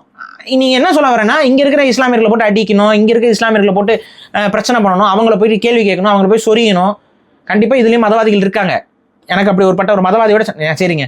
இப்போ கொஞ்ச நாளைக்கு முன்னாடி இந்த தமிழ் தேசியத்துக்குள்ளேயே இந்த மாட்டுக்கறி சாப்பிடுங்க பிரச்சனை பண்ணிட்டு இருக்கும்போது யாருங்க அதை எதிர்த்து உடச்சது? எத்தனை வீடியோக்கள் பேசியிருப்பேன், எத்தனை முறை அடிச்சு அந்த இதை வந்து ஃபுல்லா உடைச்சு மாட்டுக்கறி சாப்பிட்றது இன்னைக்கு வந்து யாருமே ஏன் பேசுறது இல்லை? அது என்னன்னு தெரிஞ்சு போச்சு, எக்ஸ்போஸ் பண்ணி நான் உட்காந்து மக்கள்கிட்ட புரிய வச்சேன்ல. இப்போ நான் வந்து இந்துத்துவாதியா, நான் ஒத்துக்க போறியா? நீ மாட்டுக்கறி சாப்பிடக்கூடாது, தமிழர்கள் மரபு கிடையாதுன்னு நான் சொன்னேன். இப்போ நான் வந்து இந்துத்துவாதின்னு ஒத்துக்க போறியா சொல்லு? அப்போ இது எதுக்கு நான் சொல்கிறேன்? என்னை பொறுத்த வரைக்கும் என்னுடைய பண்பாடை யாரும் வந்து சிதைக்கக்கூடாது, என்னுடைய கலாச்சாரத்தையும் பண்பாட்டையும் யாரும் சிதைக்கக்கூடாது. அப்படி யாராவது சிதைக்கிறதுக்கு முற்பட்டாலும் அவங்களையும் இப்போ நான் அடிப்பேன். இதெல்லாம் ஒரு எக்ஸாம்பிளோட சொல்கிறேன். ஒரு குறிப்பிட்ட இப்போ கூட ஒரு அரசியல் பாதைக்குள்ளே போயிட்டு இருக்கிறாப்புல, அப்பயும் அரசியல் பாதையில் தான் இருந்தார். அவர் ஒரு இஸ்லாமியர், தமிழ் இஸ்லாமியர் தான். அவர் என்ன பண்ணுவாருன்னு பார்த்தீங்கன்னா இந்த பிரச்சனை வரும்போது தான் மாட்டுக்கறி சாப்பிட்றது வந்து பூஸ்ட் பண்ணிக்கிட்டு தன்னுடைய சகாக்களோட உட்காந்துட்டு வீடியோ போட்டுட்டு இருப்பாங்க. மாட்டுக்கறி சாப்பிடும்போது பெருமை அந்த மாதிரி ஒரு வீடியோவில் நமக்கு வேண்டப்பட்ட ஒருத்தர் வந்து ஒரு கேள்வி கேட்பாரு. இப்போ நீங்கள் பன்றி இறைச்சி வந்து சாப்பிடக்கூடாதுன்னு சொல்கிறீங்கல்ல, எப்படி சொல்கிறீங்கன்னு அந்த நபர்கிட்ட கேட்பாரு. உடனே அந்த நபர் கொஞ்சம் கூட யோசிக்கல, என்னுடைய மதத்தில் அதை சாப்பிடக்கூடாது என்று சொல்லிவிட்டார்கள், அதனால் நான் சாப்பிட மாட்டேன்டார். ஒரே போடா சொல்லியிருக்காப்புல, இருக்கு அந்த வீடியோலாம் இருக்கும். அதைத்தான் நாங்களும் சொல்கிறோம். எங்களுடைய நம்பிக்கையில், உங்கள் நம்பிக்கையில் எப்படி அதை சாப்பிடக்கூடாதுன்னு அல்லாஹ் சொல்கிறாரோ, அதே போல் எங்களோட நம்பிக்கையில் மாட்டை சாப்பிடக்கூடாதுன்னு எங்களோட முன்னோர்கள் சொல்லியிருக்காங்க. அதனால நாங்கள் சாப்பிட மாட்டோம்னு. கரெக்டா? அதுதான் ஹிப்போக்ரசி. அந்த குறிப்பிட்ட நபர் இன்னொரு வேலையும் பண்ணாரு. அவர் வந்து காதலிச்சார். யார? ஒரு ஹிந்து பிள்ளைய. ஒரு ஹிந்து பிள்ளைய காதலிச்சாரு. தமிழ் புள்ள தான், இவரும் தமிழ் முஸ்லீம் தான். ஆனா காதலிக்கிறாங்க. கல்யாணம்னு வரும்போது அந்த பொண்ணு வந்து மதம் மாறணும். ஏன் மாறணும்? ஏன் மாறணும் சொல்லு. அப்பதான் எங்க மதத்துல அனுமதிப்பாங்க. உன் மதத்துல ஏன் அனுமதிக்கணும்? நீ காதல் பண்ணிக்கலாம். நான் இப்போ ஒரே ஒரு கேள்வியை தான் அந்த ஆள்கிட்ட கேட்டேன் திரும்ப. சரி, இஸ்லாத்துல தான் காதலிக்க கூடாதுடா, கல்யாணத்துக்கு முன்னாடி காதலிக்க கூடாது, நீ ஏன் காதலிச்ச? அப்போ இப்போ இங்கே புரியுதா? இதான் செலக்டிவாக ஒரு ரிலீஜன் இருக்கிறது. இவனுக்கு தேவைப்படும் போது மதத்தை தூக்கிக்கிறான், இவனுக்கு தேவைப்படும் போது மத மாற்றம் வேணுங்கும் போது எங்கள் மதத்தில் மதம் மாறினாதான் கல்யாணம் பண்ணி வைப்பாங்க அப்படிமா. உன் மதத்தில் காதலிக்கவே கூடாது, நீ ஏன் காதலிச்ச? இந்த கேள்வியை வைக்கணும்ல நம்ம. ஏன் காதலிக்கிற? அப்போ நீ காதலிக்கிறேன்னா மதம் மாறாமல் நீ கல்யாணம் பண்ணவன் இருக்கிறான். மணிமேகலை ஹுசைன் தமிழ்நாட்டில் இருக்காங்கல்ல, தம்பதிகள் இருக்காங்கல்ல, மதம் மாத்தினாரா அவரு? ஏன் மாத்தல? உன் மதம் உனக்கு, என் மதம் எனக்கு. அந்த மாதிரி இருக்கவங்கள உதாரணமா பார்த்து வாழுங்க. இவ்வளவுதான் நான் சொல்லுவேன். ரியல் லைஃப்ல நிறைய பேர் சாமி ரூம்ல ஒரு பக்கம் அவருக்கான குரான் வைக்கிறதுக்கு ஒரு ஸ்டாண்ட் வச்சிருக்காங்க, இந்த பக்கம் வந்து சாமி ரூம்ல இவர் இங்க வழிபட்டுக்கிறாரு, இவங்க இங்க வழிபட்டுக்கிறாங்க. உண்மையாவே காதல் இருந்துச்சுன்னா அந்த பொண்ணுடைய நம்பிக்கைக்கு நீ மதிப்பு கொடுக்கணும். அப்ப இந்த இடத்துலதான் சில புரிதலற்ற தன்மை இருக்கு. இந்த மதத்துக்கு மாறினாதான் இது இஸ்லாத்துல மட்டும் இல்ல, கிறிஸ்டியானிட்டியும் நான் கண்ணால பார்த்திருக்கேன். சில பேரண்ட்ஸ் வந்துட்டு கல்யாணம் மதம் மாத்தினாதான் நான் கல்யாணம் பண்ணி வைப்பேன். என்ன முட்டாள்தனமான பேச்சு இதெல்லாம். ஏன்டா? ஆனா அப்புறம் தான் சர்ச்சில் வந்து நம்மளுக்கு சாவரப்போ அந்த இடம் கொடுப்பாங்க. ஏமா கல்யாணமே பண்ணல, அதுக்குள்ள சாவர. சரி, சர்ச்சு தான் இடம் கொடுக்கணுமா புதைக்கிறதுக்கு? நான் கேட்கறேன், சர்ச்சு தான் இடம் கொடுக்கணுமா புதைக்கிறதுக்கு? ஆக்சுவலாக கவர்மெண்ட் பர்மிஷன் கொடுக்கணும். ஒரு இடத்துல புதைக்கணும், கவர்மெண்ட் பர்மிஷன் கொடுக்கணும். நீ ஒரு இடத்த வாங்கிட்டு அது ஒரு கிரேவியடா மாத்திக்கிட்டு உன் குடும்பத்துக்கு நீ எத்தனை பேர் வேணாலும் புதைச்சிக்கோ. அரசாங்கம் பர்மிஷன் கொடுத்தா போதுங்க. அந்த இடத்துல நீ எத்தனை பேர் வேணாலும் புதைச்சிக்கலாம். உன் குடும்பத்துக்கே சமாதி கட்டிக்கோ. யார் வந்து என்ன கேட்க போறா? என்ன மாதிரியான லாஜிக் பாருங்க இதெல்லாம். அப்ப இதெல்லாம் மதவாதங்க. இந்த மதம் மாத்தினாதான் நாங்க கல்யாணம் பண்ணுவோம், இல்லைன்னா நாங்க கல்யாணம் பண்ணிக்க மாட்டோம். இதெல்லாம் தப்புங்கிறேன் நான். அவங்கவுங்க மதத்தில் அவங்கவுங்க தாராளமாக இருக்கலாம். அது அவங்க நம்பிக்கை சார்ந்தது, மனம் சார்ந்தது. அது மனம் மார்ந்து அவங்க வந்து மாறிக்கிறாங்கன்னா அதில் நமக்கு பிரச்சனை கிடையாது. ஆனால் மதம் மாற்றினா தான் கல்யாணம்னு சொல்லிட்டு அந்த பொண்ணை வந்து பர்சீவ் பண்ணி இந்த மாதிரி கொண்டு வந்து மாற்றுறது இருக்குல்ல, இதுக்கு நான் என்றைக்குமே எதிரானவர் தான். நான் என்றைக்குமே எதிராக தான் பேசிகிட்டு இருந்திருக்கேன். ஆரம்பத்துலேருந்தே நான் இதுக்கு எதிராக தான் பேசியிருக்கேன். மதம் மாற்றி கல்யாணம் பண்ணுறது அவசியம் இல்லை. காதலிக்கிற 2 பேர் காதலிக்கிற கல்யாணம் பண்ணிட்டு போ. இல்லைங்க எங்கள் இதில் அனுமதிக்காது, கல்யாணத்துக்கு வந்து இஸ்லாமிய பெண்ணாக இருந்தால் தான் கல்யாணம் பண்ணணும், கிறிஸ்துவ பெண்ணாக இருந்தால் தான் கல்யாணம் பண்ணணும்னா ஓப்பனாக சொல்கிறேன், கிறிஸ்டியானிட்டியும் சரி இஸ்லாமும் சரி காதலிக்க கூடாதுங்குது. திருமணத்துக்கு முன்னாடி நீ காதல் ஒரு பொண்ணை வந்து பண்ணால் அதை வந்து ப்ரீமேரிட்டல் செக்ஸாக இருக்கட்டும், அதெல்லாம் அடல்ட்ரி, அதெல்லாம் தப்புன்னு தான் சொல்லுது. அதெல்லாம் பண்ணினா நீ நரகத்துக்கு தான் போவ. செலக்டிவாக மதங்களை எடுத்துக்கிட்டு அரசியல் பண்ணாதீங்க. So back to the story. இதெல்லாம் எதுக்கு நான் சொல்கிறேன், புரியும். இந்த இதெல்லாம் உங்களுக்கு பேசிக்கே தெரியலப்பா. இல்ல பாரு, இப்போ இன அழிப்பு பண்ணாங்க, அதுக்காக பௌத்தம் மேல நம்மளுக்கு கோபம் இல்ல, ஒரு பௌத்தத்தை ஃபாலோ பண்ற இன அழிப்பு செஞ்ச சாமானிய சிங்களர்கள் மேல நம்ம கோபப்பட்டு இருக்க போறோமா? இவ்வளவுதான் கேள்வி. அந்த அதிகார வர்க்கத்தை தான் நம்ம கேள்வி கேட்கிறோம், அதிகார வர்க்கத்தை தான் அடிக்கணும்னு நினைக்கிறோம். அதை விட்டு ஒரு சிங்களர் இப்போ வெட்டி சொல்லு, யாராவது கொள்றாங்களா? மண்டையில ஏத்துங்க தயவு செஞ்சு. இது இல்லாம வெறி பிடிச்சி அலையாதீங்க. இந்த வெறி வந்து நம்ம வந்து நல்வழிப்படுத்தாது, நமக்குள்ள ஒற்றுமை ஏற்படுத்தாது. வந்து இவங்களை குறை சொல்ல மாட்டேங்கிறாங்க, இவங்களை பேச மாட்டேங்கிறாங்க, யாரையும் அப்பீஸ்மெண்ட் பண்றது நம்ம பேசல. சிம்பிள்ங்க. பிஜேபி கிட்ட குறை இல்லாம இருக்கா? இருக்கு, நிறைய. நான் என்ன கேட்கிறேன், இந்த சங்கிகள்லாம் ஒரு நாள் கிளம்பி போயிட்டு மோடி அவரை சந்திக்கும் போது ஒரு 2 நிமிஷம் குறைகளை வச்சுட்டு பத்தி பேசுங்க. முதுகுல அப்படியே 2 அடி அடிச்சிருவாரு ப்ரோ, மறந்துடும். அப்ப கான்வர்சேஷனை ஸ்டார்ட் பண்ணும்போது குறைகளோட நீ ஆரம்பிச்சினா எப்படி அவங்களுக்கு புரிதல் ஏற்படுத்துவ? உன்னோட நோக்கம் என்ன? முதல்ல மாத்துறது. உன்னோட நோக்கம் சமத்துவத்தையும் சகோதரத்தையும் ஏற்படுத்துறது. அதுதான் இந்தியாவுக்கு சேஃப். இந்தியாவுக்கு வந்து நான் ஒன்றும் சொல்கிறேன், இந்து டாமினண்ட்டாக இருந்துட்டு இஸ்லாமியர்கள்லாம் அடிச்சுக்கிட்டே இருந்தீங்கனாலும் இந்தியாவுக்கு அது சேஃப் இல்லைப்பா. மண்டல ஏற்று இந்தியாவுக்கு அது சேஃப் இல்லை. ஏன்னா பல நாடுகளுடைய இஸ்லாமியர்களுடைய பாப்புலேஷனை விட, தனிப்பட்ட இஸ்லாமிய நாடுகள் பாப்புலேஷனை விடவே இந்தியாவுடைய இஸ்லாமிய பாப்புலேஷனுங்கிறது அதிகம். அதனால நீ எல்லாரையும் நசுக்கிட்டு நீ வந்து அதிகாரத்தில் வந்துடலாம், இல்லை அதிகாரத்தில் நின்றுலாம்னு நினைக்கவே நினைக்காது. அது சிவில் வாரில் கொண்டு போய் விடும். சிவில் வாரில் தான் வரும். தயவு செஞ்சு என்ன சொல்கிறேன்னா, உன்னுடைய மதத்தையும் உன்னுடைய இனத்தையும் உன்னுடைய பண்பாட்டுக்கும் நீ முக்கியத்துவம் கொடு. அந்த இடத்துல உரிமையை விட்டு கொடுக்காத. அட் த சேம் டைம் சகோதரத்தை மெயின்டைன் பண்ணு. நம்ம திருப்பரங்குன்ற இஷ்யூக்கு நம்ம என்ன சொல்லியிருந்தோம்? எந்த சங்கியாவது ஏத்துக்கிட்டானா? பச்சை சங்கி ஏத்துக்கிட்டானா இல்ல காவி சங்கி ஏத்துக்கிட்டானா? சண்டை போடணுங்கிறாங்க ரெண்டு பேரும். நோக்கம் என்ன? நான் எவ்வளவு தெளிவா சொன்னேன். விளக்கேத்துறதுனால இஸ்லாமியர்களுக்கு அங்க பிரச்சனை இருக்கா? இல்ல. பிரச்சனை என்னன்னா, அப்படி விளக்கேத்த வரவங்க ஏதாவது பிரச்சனை பண்ணிடுவாங்கன்னு தானே. வாங்க நீங்க சொல்லுங்க யார் யார் வந்து விளக்கேத்தணும்னு. தமிழ்ல விரும்பக்கூடிய, தமிழர்களாக ஒருங்கிணைஞ்சு நிற்கக்கூடிய தலைவர்கள் இருக்காங்களா, வாங்க அவங்கள கூப்பிடுங்க, இஸ்லாமியர்கள் கூப்பிடுங்க. அவங்கெல்லாம் ஒன்னா வந்து அந்த இடத்துலயே விளக்கேத்துங்க. உங்களுக்கு பிரச்சனை இல்லை. உங்க பிரச்சனை என்ன? இதை விளக்கேத்துறேங்கிற காரணத்துல பிரச்சனை பண்றதுதான். இப்போ அவங்களே அவங்க சொல்லுவாங்க, விநாயகர் சதுர்த்திக்கு வரது எங்களுக்கு பிரச்சனை இல்லைங்க, விநாயகர் சதுர்த்தி அன்னைக்கு வேணும்னே இஸ்லாமியர்கள்ட்ட வம்பிழுக்கிறது தாங்க எங்களுக்கு பிரச்சனைங்கிறாங்கல்ல. அப்ப யார் வம்புழுப்பா? இந்துத்துவவாதிகள் வம்புழுப்பாங்க. விநாயகர் வழிபடுறவனாலும் வம்புழுப்பான். புரியுதா? அப்ப இந்த விளக்கேத்துறது, திருப்பரங்குன்றத்தில் விளக்கேத்துறதுக்கு சாமானிய தமிழர்கள் வந்து வாங்க விளக்கேத்துங்க, எங்களுக்கு எந்த வித பிரச்சனையும் இல்லை, அரசு எங்களுக்கு பாதுகாப்பு கொடுத்தா போதும், முடிஞ்சதுல. இதை தானே நம்ம சொன்னோம். ஆனா மாறி திமுக ஆதரவா இருக்கக்கூடிய இஸ்லாமியர்களும் சரி, பிஜேபிக்கு ஆதரவா இருக்கக்கூடிய இந்துக்களும் சரி என்ன சொன்னாங்க? இவங்களுக்கு விளக்கேத்துறது உங்க நோக்கமே இல்லைங்க. இவங்களுக்கு நோக்கம் என்னன்னா அங்க அடிச்சுட்டு சாகணும். நம்ம சொன்ன சொல்யூஷன் நல்ல சொல்யூஷன், ஆனா அதை செய்ய மாட்டாங்க. ஸோ இதுதான் இங்க விஷயம். இப்ப இந்த குற்றம் செஞ்சிருக்கக்கூடிய இந்த நபர்களை விசாரணைக்கு உட்படுத்தி ஆதாரங்களை வந்து சமர்ப்பிச்சிருக்காங்க. இதன் அடிப்படையில் கடுமையான தண்டனை கொடுங்க. அதுக்கு அடுத்து இந்த டிசிஎஸ் நிறுவனம் வந்து இதை ஏன் வந்து உள்ள இருக்கக்கூடிய இதுல அவங்க என்ன சொல்றாங்க, 0 டாலரன்ஸ் சொல்லி அறிவிச்சிருக்காங்க. ஆனா எப்படிங்க இவ்வளவு நாள் 0 டாலரன்ஸ் நீங்க சொல்றீங்க, பட் இது இவ்வளவு தூரம் நடக்குது, இது ஏன் வெளியிலே வரலைன்னா, நான் சொல்லிடுறேன் தெரியவா, கார்பரேட் கல்ச்சர் அந்த அளவுக்கு ஒஸ்டா போயிட்டு இருக்கு. இல்ல எனக்கு என்ன டவுட்னா, இப்போ உங்களுக்கு தெரியும் கார்பரேட்ல மெயில் போடுமா, சிசி எல்லாம் போடலாம், நீங்க உயரதிகார மெயில் ஐடி அதெல்லாம் கூட பண்ணிருப்பாங்களே, எப்படி இது வந்து இல்ல அது நடக்கல. ஏன்னா இங்க இருக்க ஒரு பெண்கள்னா வல்னரபிளான பெண்கள், அவங்களுக்கு வேலை போயிருமோங்கிற பயம் தான் அவங்களுக்கு. சோ அந்த நிஷா கானை தாண்டி யாரும் போல, ஹெச்ஆர் தாண்டி யாரும் போல, ஹெச்ஆர் கிட்ட தான் போயிருக்கு. அந்த ஹெச்ஆரும் அதை வந்து அப்படியே மட்டுப்படுத்தி அவங்க கிட்ட என்ன இதெல்லாம் ஒரு விஷயமா அப்படிங்கிற மாதிரிலாம் பேசி இது பண்ணி இப்ப அந்த பொண்ணு இன்னும் அரெஸ்ட் பண்ணல. அந்த இஸ்லாமிய ஹெச்ஆரை வந்து இன்னும் அந்த பெண் ஹெச்ஆர் பெயில் ஏதோ இது பண்ணிருக்காங்கன்னு நினைக்கிறேன், அஃபிடவிட் ஏதோ ஃபைல் பண்ணிருக்காங்க போல பெயிலுக்கு. ஆனா அவங்க தலைமறைவா இருக்காங்கிற மாதிரி தான் கேள்வி. ஸோ அது அவங்கள அரெஸ்ட் பண்ணி விசாரிக்கும் பொழுது கண்டிப்பாக பிடிச்சிருவாங்க கொஞ்ச நாள்ல. இப்போ நம்ம பேசுற வரைக்கும் அவங்க இன்னும் கைது ஆகணும். ஸோ அது வந்தனா அவங்களோட தரப்புல என்ன சொல்றாங்க என்னங்கிறதெல்லாம் நம்ம பார்த்துட்டு அதுக்கு அடுத்து ஏதாவது சுச்சுவேஷன் வந்துச்சுன்னா கூட நம்ம திரும்ப கூட அதை பேசலாம். பட் என்ன பொறுத்த வரைக்கும் என்னன்னா, இந்த மாதிரி குற்றம் செய்பவர்களுக்கு சரியான தண்டனையை கொடுங்க. ஏன்னா பேசிக்கா எதுக்குடா மூடி கூட்டு போறீங்க? இதையும் கூட ஏன் மறைக்கிறீங்க? மூஞ்சியை காட்டி கூட கூட்டு போங்க, என்ன பிரச்சனை? ஏன் அவனை மறைச்சு காப்பாத்தி கூட்டு போறீங்க? ஆனா ஏடிஎஸ்லாம் உள்ள வந்துச்சு பாரு, ஆன்டி டெரரிசம் ஸ்குவாடு, என்ஐஏவோட இன்வால்வ்மெண்ட் எல்லாம் வந்துச்சு. அதாங்க இது வந்து ஏன்னா செலக்டிவா ஹிந்து பெண்கள் அப்படின்னு சொல்லி பார்த்து பண்றது ரொம்ப ஒரு அது எவ்வளோ ஒரு வெறுப்பு இருந்துச்சுன்னா அந்த வேலையை பண்ண தோணும். புரியுதா? இங்கே நான் இன்னொன்று சொல்றேன், இது வந்து வெறுப்பு அரசியலுடைய ஒரு விளைவு.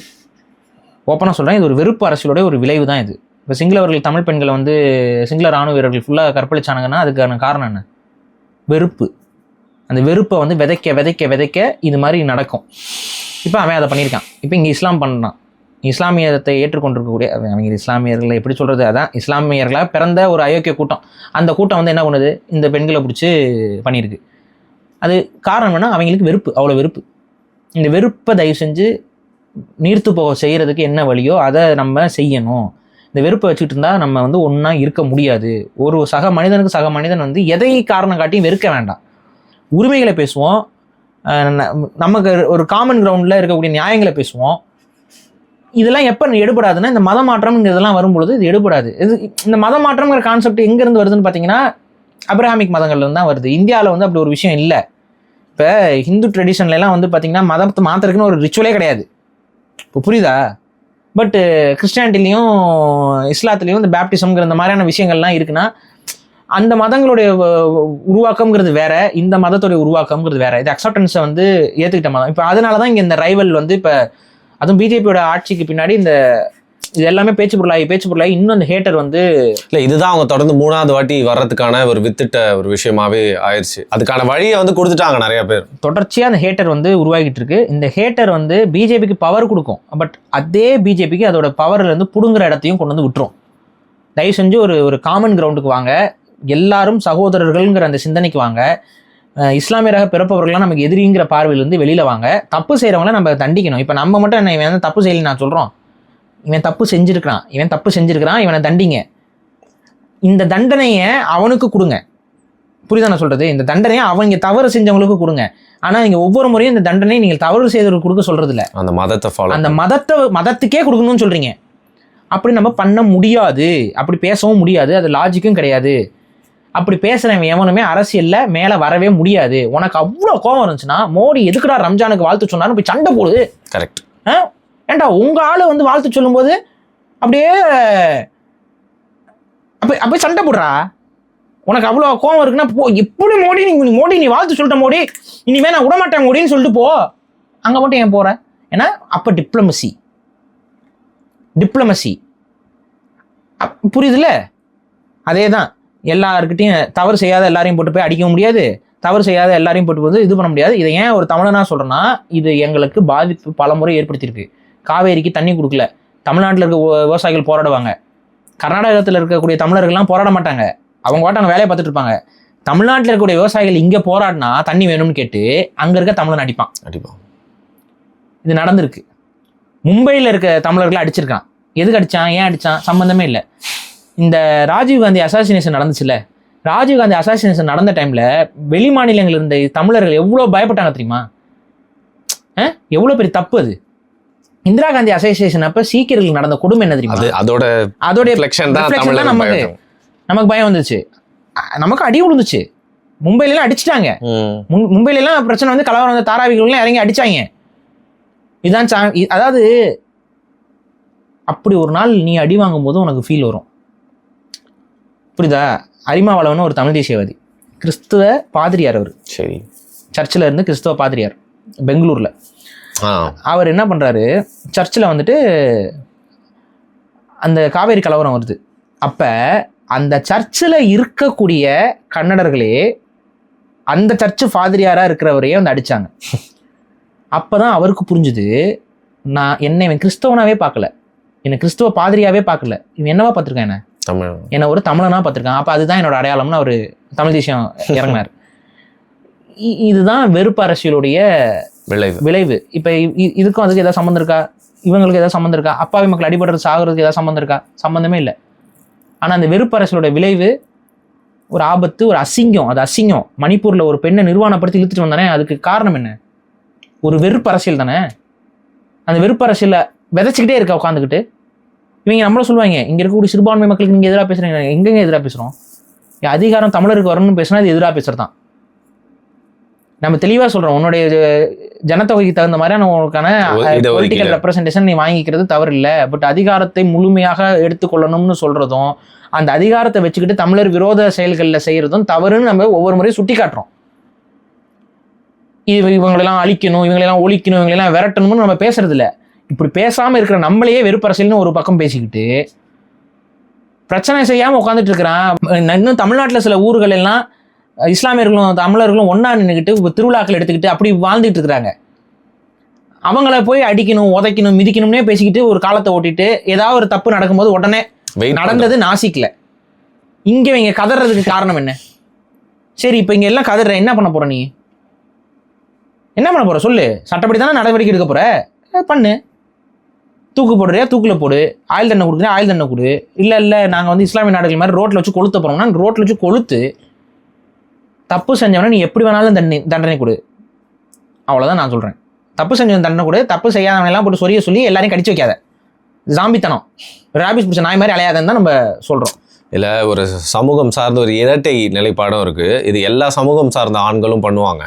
அவங்க வீட்டு பெண்கள், அவங்க மனைவிகள்லாம் வெளில வரவங்க மட்டும் பார்த்தீங்கன்னா கண்டு மட்டும் தெரிகிற மாதிரி கூப்பிட்டு வருது. ஆனால் மற்றவங்க ஏதாவது மார்க்கத்தை சார்ந்த பெண்கள்னா மட்டும் ஊத்து பார்க்குறது. ஸோ இந்த இரட்டை நிலைப்பாடு எல்லா தரப்பு ஆண்கள் கிட்ட இருந்தும் பேசிக்கா என்னன்னா, அவன் வீட்டு பொண்டாட்டி, அவன் வீட்டு பொண்ணு வந்து நல்லபடியாக வாழணும்னு நினைக்கிற ஆண்கள் அடுத்த வீட்டு பெண்களும் அவ்வாறு வாழணும்னு நினைங்க. அது நினச்சி ஒரு குடும்ப இல்லை இன்னும் நான் சொல்கிறேன், இது இஸ்லாமிய நபர்களுக்கு நான் சொல்லிடுறேன், தயவு செஞ்சு உங்கள் மதத்தின் படித்தான் பெண்கள் இருக்கணும்னு நினைக்காதீங்க. மாடஸ்டிங்கிறது வெவ்வேறு விதத்தில் இருக்குது. நான் ஒரு சமீபத்தில் ஒரு இன்ஸ்டாலங்க ஒரு பொண்ணு, அது முழுசாகவே இதெல்லாம் போட்டு தான் இருக்குது, கழுத்து வரைக்கும் போட்டு மறைச்சிருக்கு, அது இஸ்லாமிய பொண்ணு. அது அந்த பொண்ணு வந்து டிக்டாக்ல அந்த சில வீடியோஸ் போடுது. அந்த பொண்ணு இல்லைம்மா நம்ம மார்க்கத்தில் இதெல்லாம் வந்து உடன்பாடு இல்லை, இதெல்லாம் ஹராம்மா அப்படிங்கிற வரைக்கும் கரெக்டுங்க. நீங்கள் பேசியிருக்கீங்க, என்ன பேசியிருக்கேன், அந்த பொண்ணை பற்றி நம்ம போட்டு பேசியிருப்போம், அது வரைக்கும் கரெக்டு. ஆனால் ஒரு படி மேலே போய் இவள் விபச்சாரி, இவள் வந்து கெட்ட வார்த்தை, ஏன் ஏன் இந்த மாதிரி உளவியலுக்குள்ள போகாதீங்க தயவு செஞ்சு. ரொம்ப தப்பு, அது ரொம்ப தப்பு. உங்களுக்கு அது முறை இல்லை அப்படின்னா, இல்லைம்மா இப்படி பண்ணுறியே, இது வந்து உனக்கு தவறான ஆண்கள் வந்து உங்களை நெருங்குறதுக்கு வாய்ப்பு இருக்கும், இதெல்லாம் தவிர்த்துருங்கன்னு சொல்கிற வரைக்கும் தான். அதுவே நம்ம சொல்ல வேண்டிய அவசியம் இல்லை, தவிர்த்துருங்கன்னு சொல்கிற வரைக்கும் கரெக்டு. கெட்ட வார்த்தை திட்டத்துக்கு யாரா அவனுக்கு உரிமை கொடுத்தா? சரி, கெட்ட வார்த்தையில் பேசுன்னு சொல்லி அல்லாஹ் சொல்கிறாரு அவனை. கெட்ட வார்த்தையில் பேசுகிறவங்களுக்கு வந்து அல்லாஹ் வந்து சொர்க்கத்தில் இடம் கொடுக்க போகிறாரா? சொல்லுங்கள். அதெல்லாம் பாவங்க. அவங்களோட குரான்லேயே கெட்ட வார்த்தை பேசுறது, அவச்சொல் சொல்லி பேசுறது, பெண்களை இழிவுபடுத்தி பேசுறதெல்லாம் பாவ கணக்கில் வருது. பாவ கணக்கில் வரதை வந்து நீ ஏன் சேர்த்துக்கிட்டு இருக்கிற? உன் வேலையா? இதெல்லாம் மாற்றணும். இந்த ரெண்டு தரப்புலையும் தப்பு இருக்குது. அதே போல் வந்துட்டு நம்மலாம் நிறைய பேசிட்டோம். இந்த கோயிலில் பிரசாதம்லாம் கொடுத்தா இது பண்ணால் வந்துட்டு நீங்கள் அதற்கு படித்து விட்டீர்கள். அதே போல் சில இஸ்லாமிய சகோதரர்கள் வந்து வணக்கம் கூட சொல்கிறது இது பண்ணுவாங்க, வாழ்த்துக்கள் அப்படிம்பாங்க. ஆனால் பிள்ளையா பத்து போட்டால் வாழ்த்து சொல்லிட்டு இருக்கீங்க. இதெல்லாம் வந்து தேவையில்லாத ஓவர். அது என்னன்னா, நான் வெளிப்படையாக சொல்கிறேனே, அந்த நம்மளுடைய பழக்க வழக்கத்துலேருந்து வேறுபடுத்தி காட்டுறாங்களாம். வணக்கம்னு சொல்லிட்டோம்னா அது தமிழ் பழக்கத்துக்குள்ள வந்துடுது. அப்படி சொல்லக்கூடாதுல்ல, அப்படி சொல்லக்கூடாதுன்னு சொல்லிக்கிட்டே இருக்குது. வணக்கம்னு சொல்லக்கூடாதுங்கிறது. அப்புறம் நம்ம சாப்பிட்றது ஏதாவது கொடுத்தோம்னா அவங்க அதுக்கு படைச்சிருப்பாங்க, இதுக்கு படைச்சிருப்பாங்கங்கிறது. இதெல்லாம் பண்ணிங்கன்னா சகோதரத்துவம் வராது. நான் இது ரெண்டு தரப்பு தான் சொல்கிறேன். நான் இப்போ தமிழர்களுக்கு அந்த இது பண்ணுறாங்க, பொங்கல்னால் போய் கொடுப்பாங்க, அதை வாங்கி சாப்பிட்றவங்க தான் பெரும்பான்மை. நான் இப்பயும் சொல்கிறேன், அப்படி கொடுத்தா அப்புறம் யாராவது ஒரு நம்ம வீட்டில் சமைக்கிறத கொண்டு போய் கொடுத்தா வாங்கி சாப்பிட்றது தான் பெரும்பான்மை. அதே போல் அவங்க ரம்ஜானுக்கு இதுக்கு பிரியாணி கொடுக்குறது போகிறது, இதில் யாரும் வந்து இந்த மாதிரி வந்து இது ஹராம் அப்படின்லாம் அவங்க இப்போ பேசுறது இல்லை. ஆனால் இப்போ சமீப காலமாக இந்த இஸ்லாமிய மதம் சார்ந்த சிந்தனை கொண்டவர்கள் வந்து அடுத்தவர்களுக்கு படைக்கப்பட்ட அடுத்த கடவுள்களுக்கு படைக்கப்பட்டதெல்லாம் நம்ம வந்து சாப்பிடக்கூடாது, அப்படி சாப்பிட்டோம்னா வந்துட்டு வந்து அது ஹராம் அப்படின்னு சொல்லி அவங்களுக்குள்ள அந்த ஒன்று புரிஞ்சுக்கோ. நல்லது செய்கிறதுக்கு நீ வந்து இப்படிலாம் வந்துட்டு பயந்து பண்ணிட்டு இருக்க வேண்டியதில்லை. நட்பு பாராட்டுறதுக்கு நீ வந்து யார்கிட்டையும் பர்மிஷன் கேட்கணும்னு அவசியம் இல்லை. தயவு செஞ்சு இந்த மாதிரியான பிற்போக்குத்தனங்களை ஓரம் வச்சுட்டு எல்லாரும் ஒன்றா வாங்க, ஒன்றா நிற்போம், தப்பு நடக்கும்போது ஒன்றா தட்டி கேட்போம்.